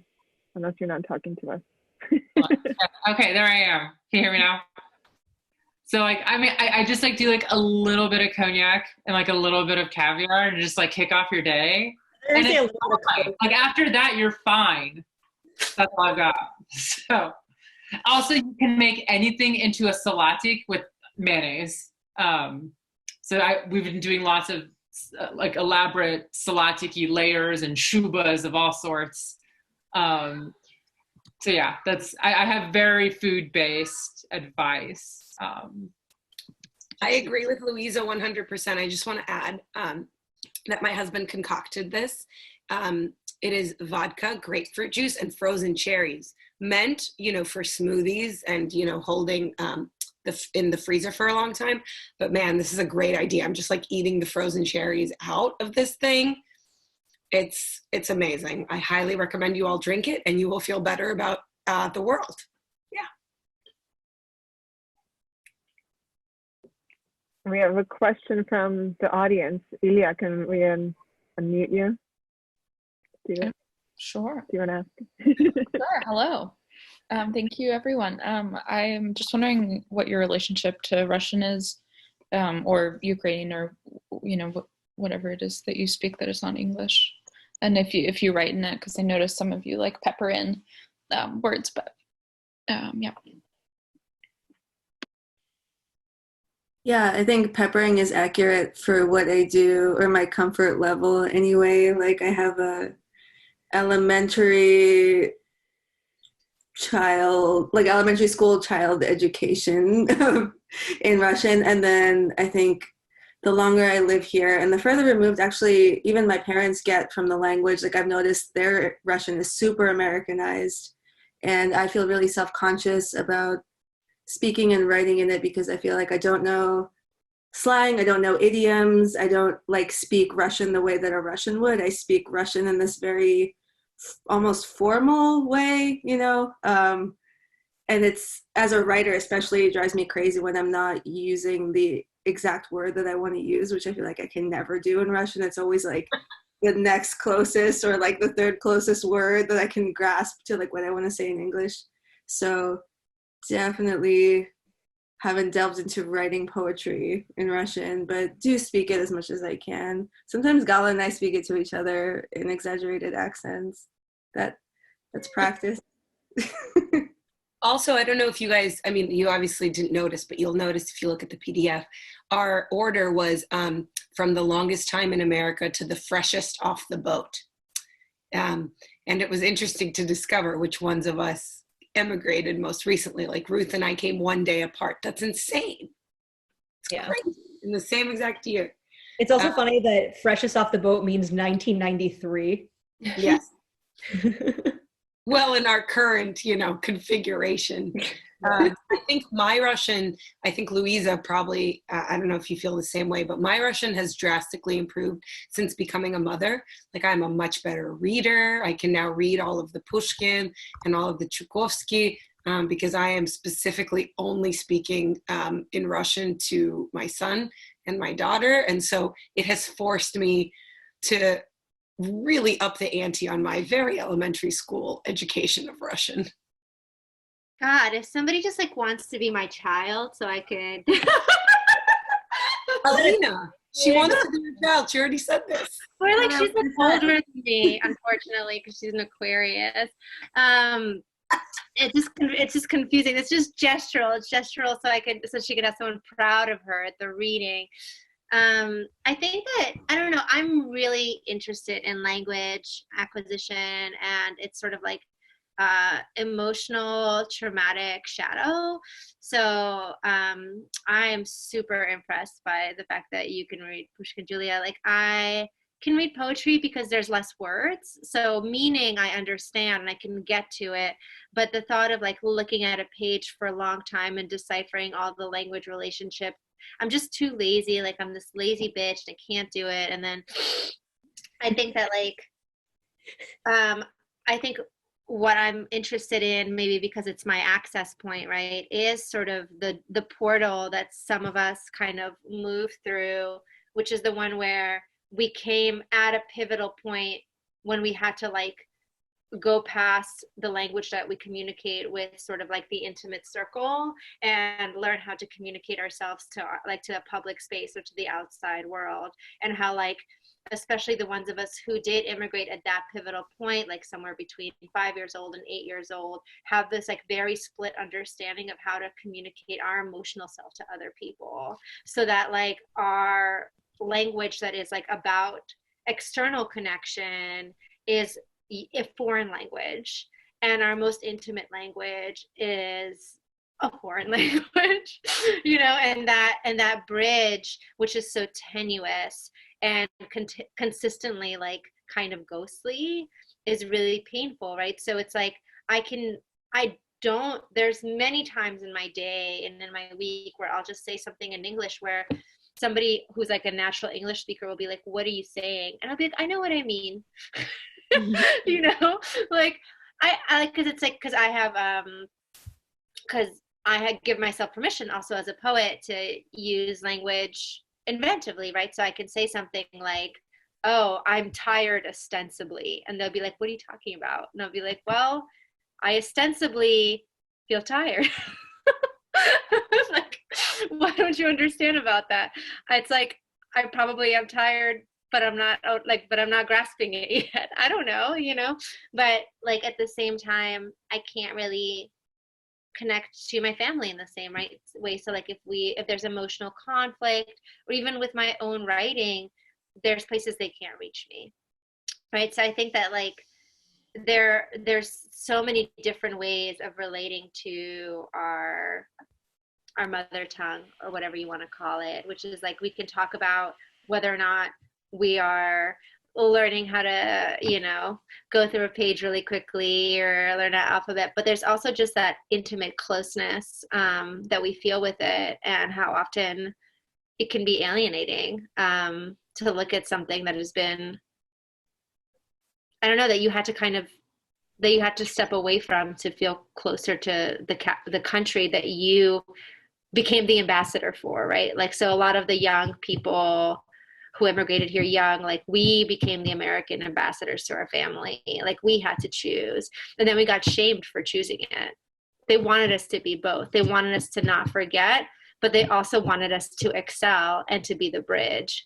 And for many of us, that was impossible. Yeah, and if you spent a lot of your childhood going around having to translate for your older relatives, and then also like, yeah, those formative years of feeling kind of embarrassed that your parents couldn't speak or your relatives couldn't speak English well and had accents, and then like things that differentiate you from other children. I feel like that stunted my like Russianness or whatever a lot, like all of that like suppression and shame, and then coming back to it way later as a teenager as like a point of pride and having to like make up for lost time in a way, I think like also kind of like messed with me. Yeah, and if you were ever like made fun of for having kind of mediocre Russian skills, like people would think it was cute that you were trying. I feel like that also kind of like made you want to speak Russian a little bit less. But then it's like you speak it less and you get older and then you regret that you didn't just kind of power through it more. Like to answer the original question, I definitely could not write poems in Russian. Like my command of the language is not that good. I can barely read poems in Russian. Like I can read all the words, but I really lack a lot of like understanding of like the sophisticated things that are happening. So like the one time I translated a poem by Marina Blitshteyn, like my dad and my grandpa had to sit down and go through with it line by line and like explain the metaphors, which is an interesting role reversal as someone who works a lot in metaphor and simile in English in a way that sometimes not just like native Russian speakers, but everybody might find like that they don't always understand what I'm saying. It's funny to have it be the other way around where I feel kind of pushed out when I read things in the original Russian. I think there's such a perfectionism all around. There's just, you know, what people are pointing to is the parental expectation of everybody to be at least bicultural, tricultural, if you throw in some of the Jewishness that some of us were attempted to, that was attempted to be grafted on us as we came to this country. So it's really hard. I mean, I among you, I'm probably a dinosaur because I was 14 when we came to this country and my father was a Russian writer. So off I went on my own desire to get my Slavic PhD. And then, you know, I quit the career teaching Russian. You know, that was my Russian 101 was my bread and butter for a number of years. And then I quit and I was like, yay, I'm going to be American now. Let's write poems only in English. We're going to commit. And then, you know, I guess the opposite of that is also like, you kind of cannot, I mean, I think we're always stuck in the gray space, which is a really interesting position to be in, but I think one wants to be either, you know, one color or the other. And we are forced to be, you know, all sorts of different colors against our will, you know, green and brown and pleading brown eyes. And I think also there's kind of like, I feel like English in a way doesn't repel me, but just my interests kind of remain on that trajectory of being an immigrant and being mixed, you know, mixed up in all sorts of ways.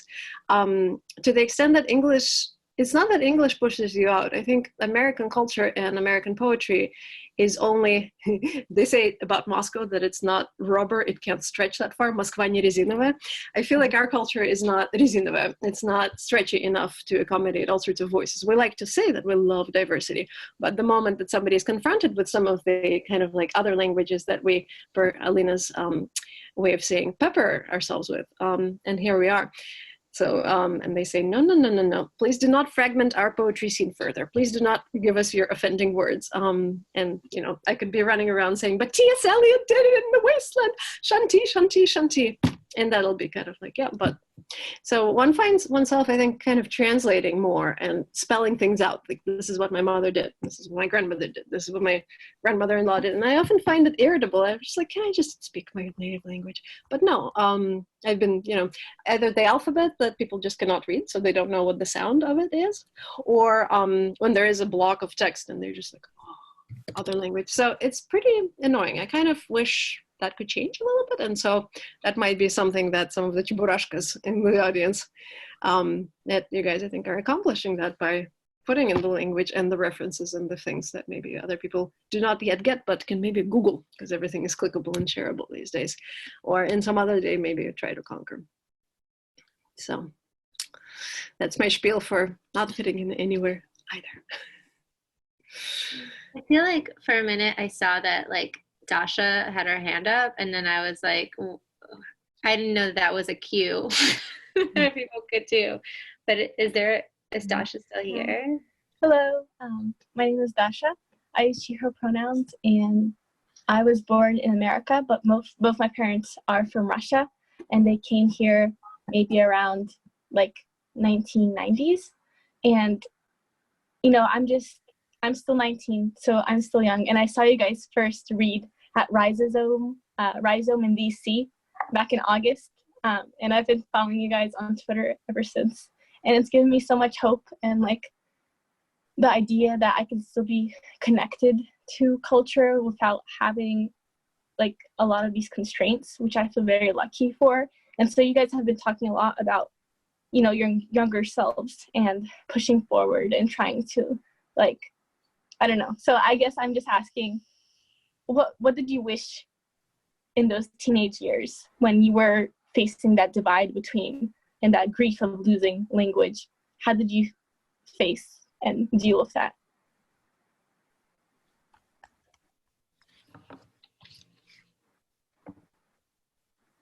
I mean, I doubled down on Americanness very early, and I was very infatuated with English language use, and the ways that it's broken, especially in rap and hip hop, were so formative for me because I loved that it didn't have to be, that I didn't have to be perfect, that actually the most exciting thing about language is breaking it and hybridizing it. Actually, it's like breaking it down, but also, you know, putting them together in interesting ways. And, you know, I really wanted to be American, and felt inside that I was like a little something else also, you know.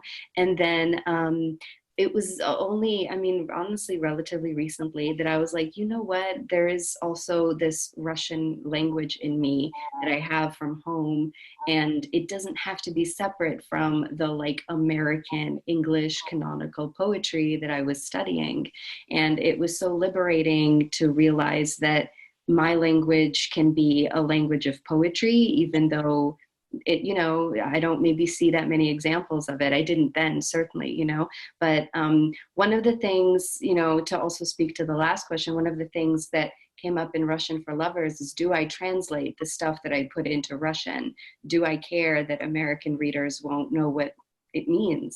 And I landed on no, you know, I landed on this is my language. And in many ways, we're all writing poetry that is our own language. And the most beautiful thing is when readers can relate to it. Do you know what I mean? And that like find connection in it. And it's so beautiful that it's true, that the more personal the writing, that in fact the more accessible it can be. And I came to that later in life, but I had to rebel first, I think, you know. But your question is so great, and it's so telling of the journey that you're on. And it's just like really exciting that this space exists, you know. I mean, shout out to the Cheburashka for like making it and building this community. It's so special, and I think so important for me, and, you know, for those to come. I want to say that, like, I think that's really beautiful, Marina, what you're sharing. And I also, you know, I feel like the whole point of the Cheburashka Collective, right, is that, like, if you're a writer and you want to be a part of it and you fit the bill, then you are. But I wanted to say that for me, my journey, it's like, I don't know, I just feel like when you're an immigrant, you're never American, right? Like, you're never quite American, no matter what, even though you want to be, or you try your best, or you know, like, you assimilate as best you can. Like, there's always something off. You always look at the other people and you're like, oh, those are the Americans. Like, that's what the Americans are doing. Like, that's what the Americans eat. That's what the Americans wear. That's how they dress. That's how they smell. And I think that, like, for most of my youth, I mean, I knew that I was other in many ways, including Jewishness, but I didn't feel Russian because I also was really queer, and I was queer from a really young age. I was out to myself from a really young age. And I think that like in all Russian communities, even like the super artsy and alternative ones, like people weren't out and they weren't queer. Like girls slept with other girls and then they were just straight. It was like tattoo everywhere, you know? And like, I think that, you know, like, сама, потом like, женилась. So I think that like queerness too made me feel like I was more American, because that's also the message that I was getting all the time, that like to be queer was not to be Russian and was not to be a part of my community, and was to like actively choose against it and to deny it. It was only like as I started getting older, like in my 20s, in my late 20s, that I started thinking about the fact that like I could, like, what my culture was actually this other thing, this middle thing, this like lost generation, this like group of people who like didn't really know what their culture was, because they were never Russian enough and they were never American enough, because they like could never speak either language perfectly, because they had desires that were considered wrong, because they had genders that were considered wrong, because they weren't like interested in being in any pageant ever. You know, like I think until I understood that I had this like island where all of these lost people live, these lost queer people between nations, I didn't feel like I had a culture that that had a shape. And then all of a sudden it did, because I just kept reaching out and I kept finding more and more of them. And we all spoke a similar wrong language, you know? And I think too, you know, this is such a beautiful question, Dasha, and back to the earlier question about language. You know, Svetlana Boym, which we've talked about a lot amongst the Cheburashka, writes that nostalgia is longing for a place that never existed. And I think that's really it. We're all trying to go back to something that really never was. It's a memory that's already fractured and blurred and broken. And so this idea of connecting back to something is already not back to something real with a capital R. You know, it's back to what we are reinventing of this real. And so I think for you, Dasha, that just needs to give you the opportunity to connect to whatever version of that past is yours, you know, and pass down. Why am I getting so emotional? And pass down whatever version of it you want to pass down, you know, like I want to teach my children the things that I learned from that were beautiful, and not the things that were excluding, and not the things that were shaming, you know, and not the things that told me I couldn't love my body and I couldn't feel good, right? I want to teach him the things that told me you are so loved and you are so amazing. So, yeah. God.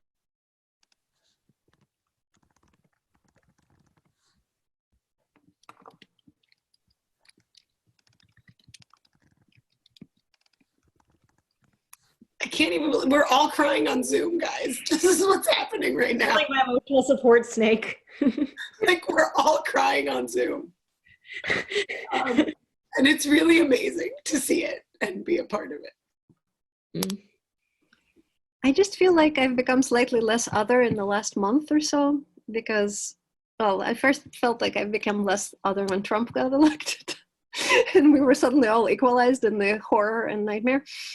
And people kept asking me obsessively a question I didn't want to answer. Is this what Russia is like? Is this what Russia is like? Not quite, but you got a point there. And then recently with it took about a week for all my neighbors to start looking kind of grumpy and kind of gaunt. I went to the store and everybody looked extremely like from my childhood. And I was like, this is fascinating. And I wanted to hug everybody and tell them, it's going to be okay. You can survive with just one kind of almond flour. But I couldn't hug them. Very annoying.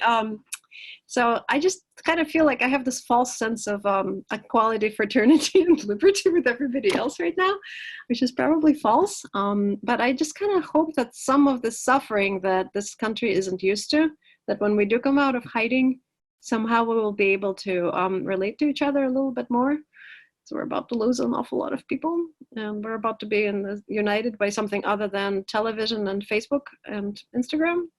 And it can be a terrible thing, but also a profoundly bittersweet thing. So we'll see. Maybe I'm just being Pollyanna here, but it's about to get very real and familiar, unfortunately.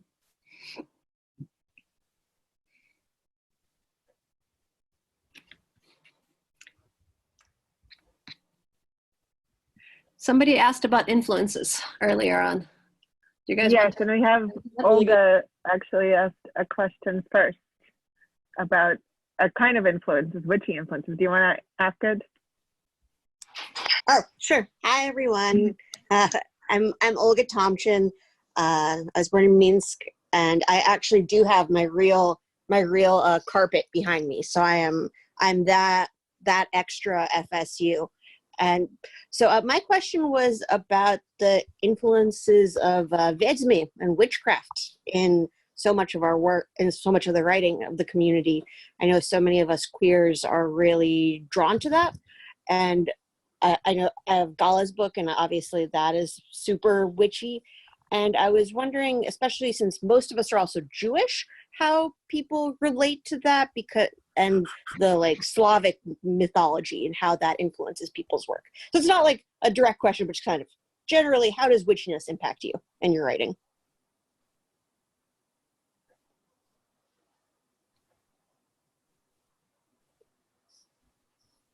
I feel like I just want to wait to say.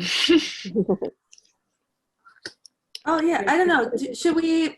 I wonder if I'm conflating like mysticism and superstition with like witchcraft, but I feel like they're all kind of meshed together for me. Like, I think probably all of us grew up in deeply superstitious households, and like lots of stuff about like curses and like hexes and things you could do to either like prevent or invite them, depending on Evil eye.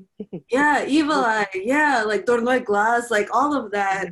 And that's just like yeah. I feel like it's in my genetic code. Like I have no choice. Like I don't know what came first, like my queerness or like my superstitions or like the witchy shit, which like, and then like there was like a cultural moment in like American culture where like witchiness was like really in vogue, and I was like, wow, my shit like makes sense to my friends all of a sudden. I feel like I've veered away from your question now, but like, yeah, it's interesting seeing it like all come back around, like all of like the crystals and things that we used to have in my home growing up. Like now Urban Outfitters sells that stuff. I'm very confused. I don't have any answers, but it's like permeated my thinking and my way of living. It's interesting now that I'm not being made fun of it by my friends anymore. Yeah, don't know what to make of it. Interesting time. Especially when shit's falling apart. So yeah, in the absence of like religion, organized religion, or like the government being able to give us any answers, I feel like things I've noticed like Soviet folks, post-Soviet folks always doing, like I think astrology always felt like something that like my family was really into, and witchcraft and all that are now coming around in this culture too, maybe because things are falling apart here as well. Just a theory.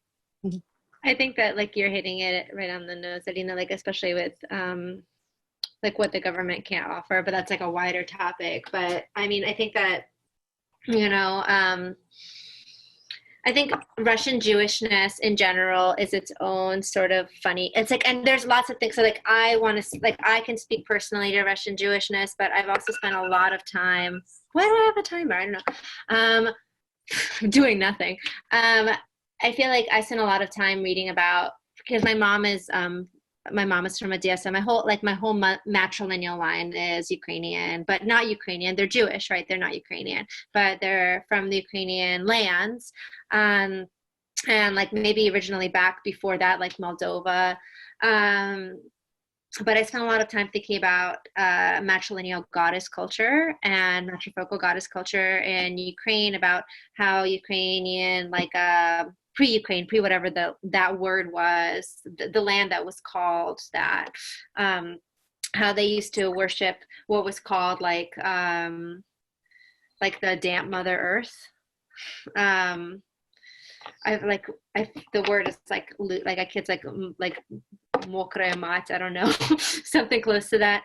And and how so much has prevailed. And Chivo? I said my Twitter handle, mokraya mat. Nice, Nick. I feel like Sıraya mать земля, but I like mokraya mать a lot more. What's it? Ты говоришь там? Sıraya mать земля. Yeah. But now my nickname is gonna have to be mokraya. I like that. I was like, it's a line. All right, so yes, you're right. And like, if you look into that, there's just so much there, and there's so many traces of how then like Soviet culture is obsessed with this idea of like the Mother Earth, like the earth that is like, how do we protect this earth? And it sort of tries to conflate it with this idea of fertility and womanhood or whatever. But at the core, there's all these great myths about how the Mother Earth will just like eat you up. It makes you and it consumes you, right? And then we have Baba Yaga. And so there's these sort of like these stories and these myths that have prevailed. And then we also have a culture where religion was basically outlawed or forbidden or suppressed, right? And so we have a lot of ritual that's being packed into myth. And that's a lot of where my interrogation finds its interest.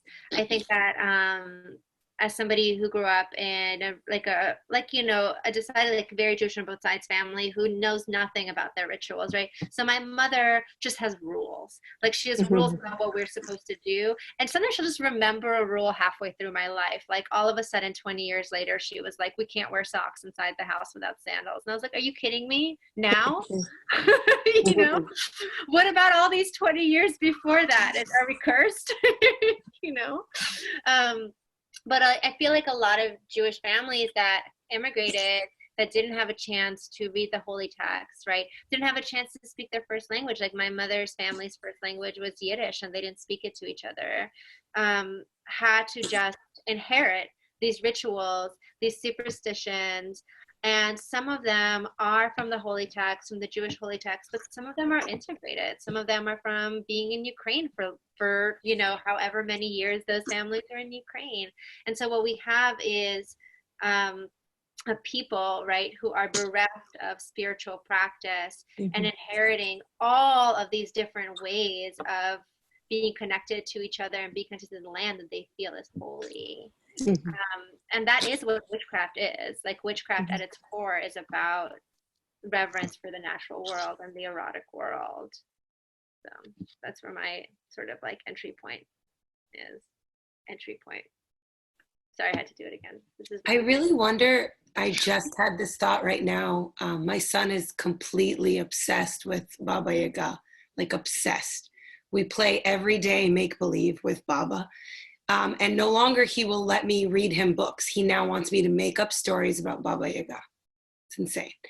But I had this like thought of, is it because in Jewishness, right, there's no afterlife.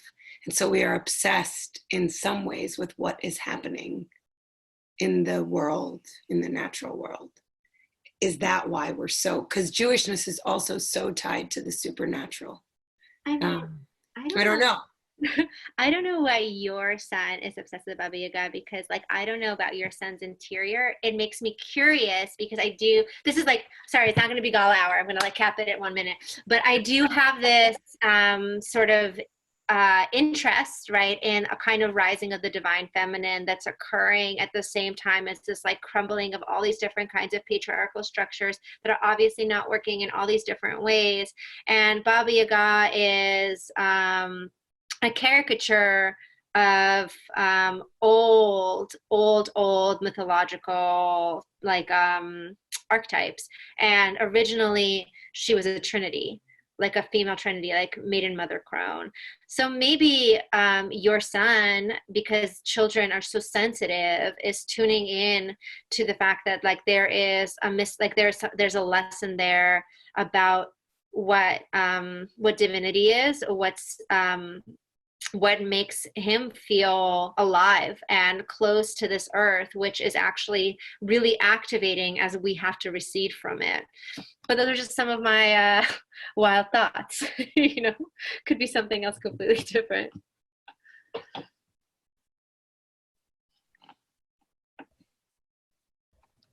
We have a question from Yekaterina. Do you want to ask it yourself? I'll mute your audio. Here. Hi. I have a question about your influences in poetry, particularly in contemporary influences, and maybe particularly in Russian, if you do read Russian poetry, because I think we all know classical influences in English and Russian, so maybe something that you really like, someone who's alive today. There is a female experimental Russian poet still doing her thing. I'm Facebook friends with her, named Sveta Litvak. She's doing really interesting work in like the Russian language that is damn near impossible to, I mean, it is impossible to translate because it's like working. Oh, good. Well, usually it's impossible to translate. Yeah, that's how you know it's good, right? And yeah. There's and I mean, I also really loved the Russian futurists, and it's always such a shame that the Italian ones get lauded here, you know, and I think probably just for being fascists, honestly, but you know, in Russia, they were just onto some really dope shit, and Hlyebnikov, you know, is a personal favorite. And I mean, I think there's a lot that, I mean, it's also interesting that, like, I think maybe even my parents didn't have access to them. Do you know what I mean? It's so kind of ironic that now I'm just kind of like, hey, do you know about this one? And they're like, you know? So that like is fascinating, the way that like suppression works, that like it's kind of, it gets renewed. Do you know what I mean? Within generations and for generations. So like rediscovered over and over again. Yeah, I mean, that's what happens when you try to shut up the poets, you know, you get like the next generation, you know what I'm saying? Yeah. So yeah, those are some cool favorites for me.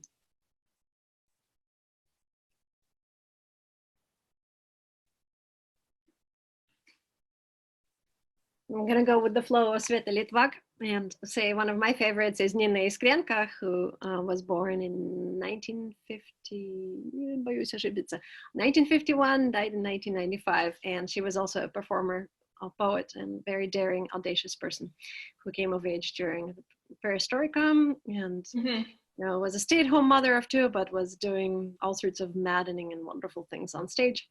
And I've been really kind of rereading her recently with a lot of things in my life, most recently coronavirus, but other things before that kind of claiming my attention versus doing what she wrote about, which is just kind of finding flight. And as she said, ulyot, just like leaving or an escape in your work, and living a perfectly normal life otherwise. Of, as she said, the statistical 1.5 children, you know, good family, good husband, just having a boring life and just drawing, you know, spending your energy wisely and getting all of that poetic stuff done. And recently I was rereading what she said about home and finding some kind of meaning in it, because I'm an extrovert and I really hate being here. Me too. She says, in places that are far from perfect, any movement often seems desirable and tempting, like an exciting journey. More than that, as a way out of a dead end. An exception, an exodus. Question, are there places close enough to perfection? The answer is obvious, yes, no matter how ridiculous they may appear to be. For example, home, a bunch of rocks and planks organized in some way, limiting the space where people who love one another live. A microscopically small place where the monstrous density of internal energy, an emotionally charged black box. In fact, no motion or travels are necessary, and perhaps they're not possible, unless you count turning on the light or brushing your teeth. Not possible and not needed, like numbers and spirits, the morning sigh and clean towels. They're the ones that distort the space-time continuum. So you. she's my shining star, and I just adore her. Not a whole lot of her work is translated into English, and I should be Okay, I'll read it more in about, but I'll do that. Anyway, she's one of my favorites. I'll just throw in there Alexandra Petrova, who's a poet who's from St. Petersburg, lived in Israel for a while, and currently living in Italy and sharing with us what's going on Facebook. She's fantastic, and she talks about how the music of her poetry limps. When she was here for a translation workshop, she talked about how she wants that music to resound in English, and I just really love her work. And also Alina Pleskova, who is a fantastic scholar of Russian literature and writes a lot of scholarship in English, but her poems in Russian are really incredible. But that is my limited knowledge of contemporary Russian poetry. I feel like I'm gonna need like a list, you know what I mean, of all these things you guys are sharing. I've just been so focused on really consuming the text of people who are writing from this like in-between language because it feeds me, you know? So I think that you're meeting my contemporaries right now, you know? And there are some more of us, there just happen to be not available or they weren't programmed for this particular reading. I fucking die over Anna Bosheshovich's poetry. Like, I just think it's like the most brilliant thing that's ever been written.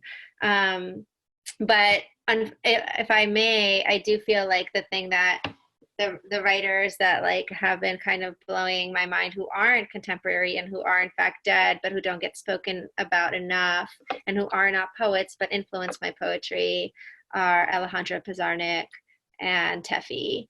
Like the New York Public Library imprint just came out with was it Missives from the Dark Sea or something? Yeah. Like I have like a stack, but from Moscow to the Black Sea. Oh. And it is honestly one of the best thing I've read in years and really prescient. It's about just continuously moving away from from like a militarized force as it's coming. So it's about like migrant life and war life and trying to find this consistent normality in it, especially as a creative person. There's so many pages that moved me, but definitely not a contemporary writer, but also not spoken about enough in terms of creative writing in the US, for sure. Thanks.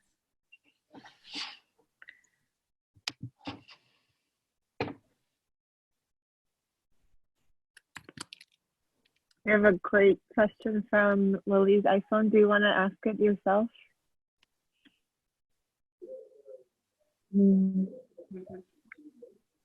Hi. Hi. Hi.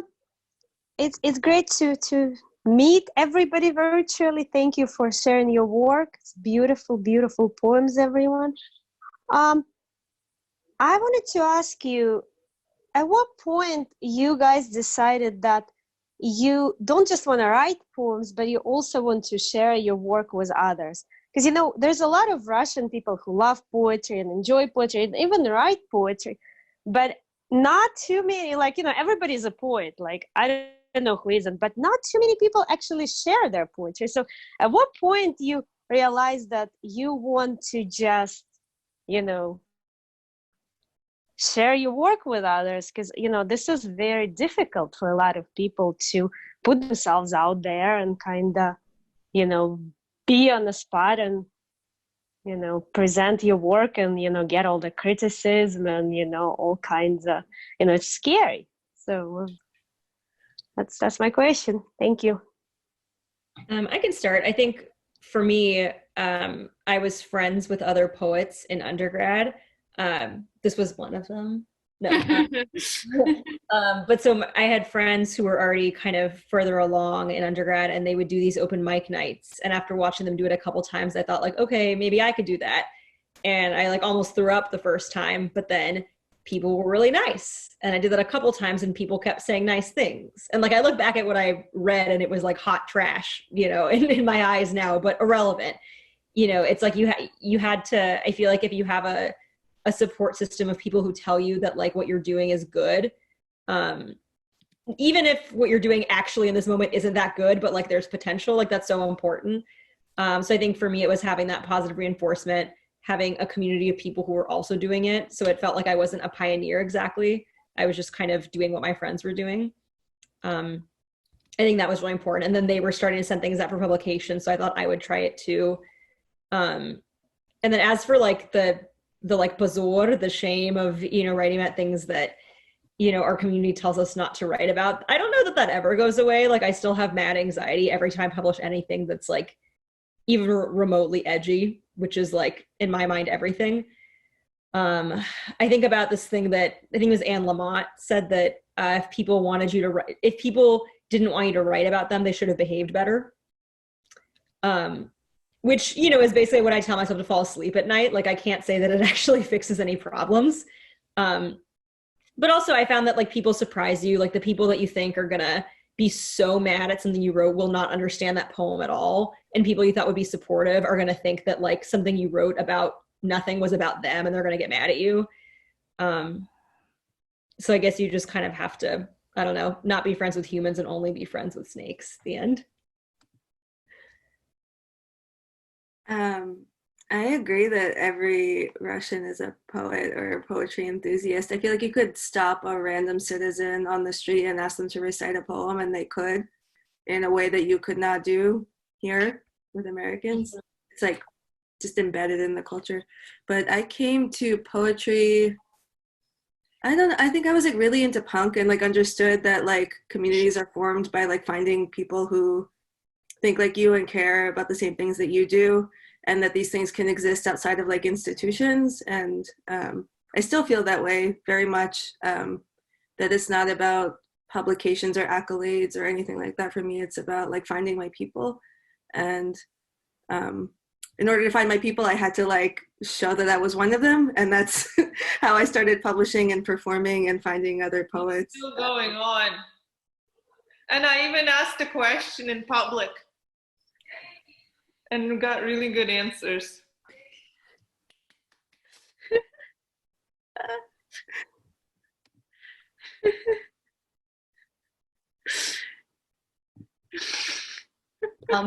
If I may, I like telling the story of my sister, because I feel like the question was one about like why sort of publicize and not just kind of write to the self. I like telling the story about my sister because she's 10 years older than me. And when she was a kid in Moldova, Chisinau, where we grew up, she wanted to publish a poem in Russian in the paper, but they wouldn't allow it under her own last name, under our last name, because it was too Jewish. So she had to change her name to something ridiculous. I can't remember. She'll correct me later, I'm sure, but something like Blinov or something like, do you know what I mean? Like that doesn't have the Jewish resonance to it. And I like to think about that story because it meant so much to me to be able to publish under this last name. As foreign as it is, as Jewish as it is, it was very important that we had a voice in this country, even if it was in English. And I mean, I'm also glad that I come from a family that has a respect for poetry. I mean, I think a lot of Soviet culture does, that it's honored, you know, and it's something that you take seriously. It's a responsibility. So I felt like, of course I would write, and of course, like you put you know what I mean? You put yourself out there, like you let them know, you know, and that's important to me. So I think for me, they were almost simultaneous. Like the second I wrote something, I had the urge that it be published and under this name that I was given.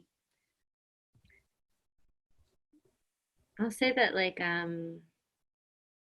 when I started sharing my poetry publicly and not like on LiveJournal, say, I had already sort of convinced myself that I was not a part of my family, and that they would never see my work, and that soon my life would be completely separate from them, especially like as I came out to them in different ways through different methods over time. And I think that my life building my relationship to my poetry, or the space I've taken up, or what I write about, was hinged on the fact that it would never be shared with them. And that it wouldn't have to be shared with them because soon enough they wouldn't be a part of my life. And would you believe it? They just don't go away. So despite whatever I convinced myself about homophobia or etc., like our inheritance of trauma and what I'm owed or what I'm not owed, I exist in this place where I once taught myself to share whatever I could write, because they would never get to it. And it helps that my mother is not like computer literate, and my brother is kind of almost not literate. And so I didn't have to worry about that exposure. But now I'm someone who has like I have a book that my family's never seen. And I've like, my friend Marina, who's also a Russian family, but they're younger and different, once said to me, it blows my mind so much that like you've accomplished so much in your creative career and your family just knows nothing about it. And I was like, tell me about it instead. So that's my relationship to sharing my work. It's constantly changing. I think there's also something very protective about the genre of poetry and English language poetry, because I'm very afraid of writing nonfiction and prose, and I don't feel that I can do it in the way that I could publish it out in the world. So when it comes to writing about my family, whereas with poetry, there's almost this like veil over it. Plausible deniability. Yeah, that seems more okay, But I think too, for me, when I heard that, I don't remember what famous blah, blah, blah said that poetry is always meant to be overheard. So I think that even though we're writing for someone very intimate often, and experiences that might not want to be shared, they're meant to be overheard, not necessarily heard. But there's still that desire to be overheard. Like there's still that desire to share that secret or that very particular experience. And like Marina, my father actually took my mother's last name so that I would get a last name that was less Jewish, so that I would have a better life. And I just wanted to share, I don't know, some of those experiences, some of those struggles that I don't think my parents and grandparents give themselves enough credit for, and see what that could become in a new place, right? In an immigrant place.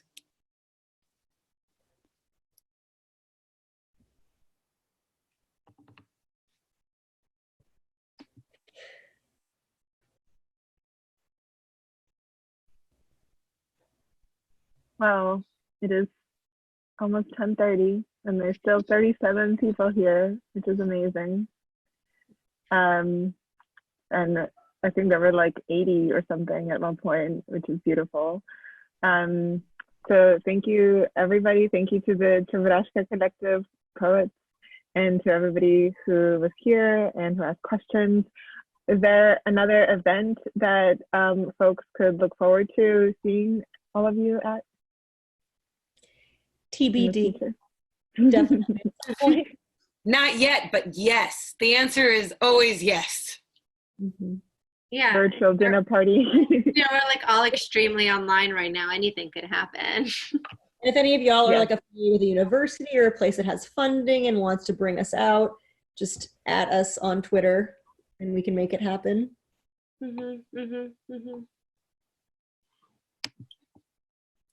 Thanks for being here. Thank you, everybody.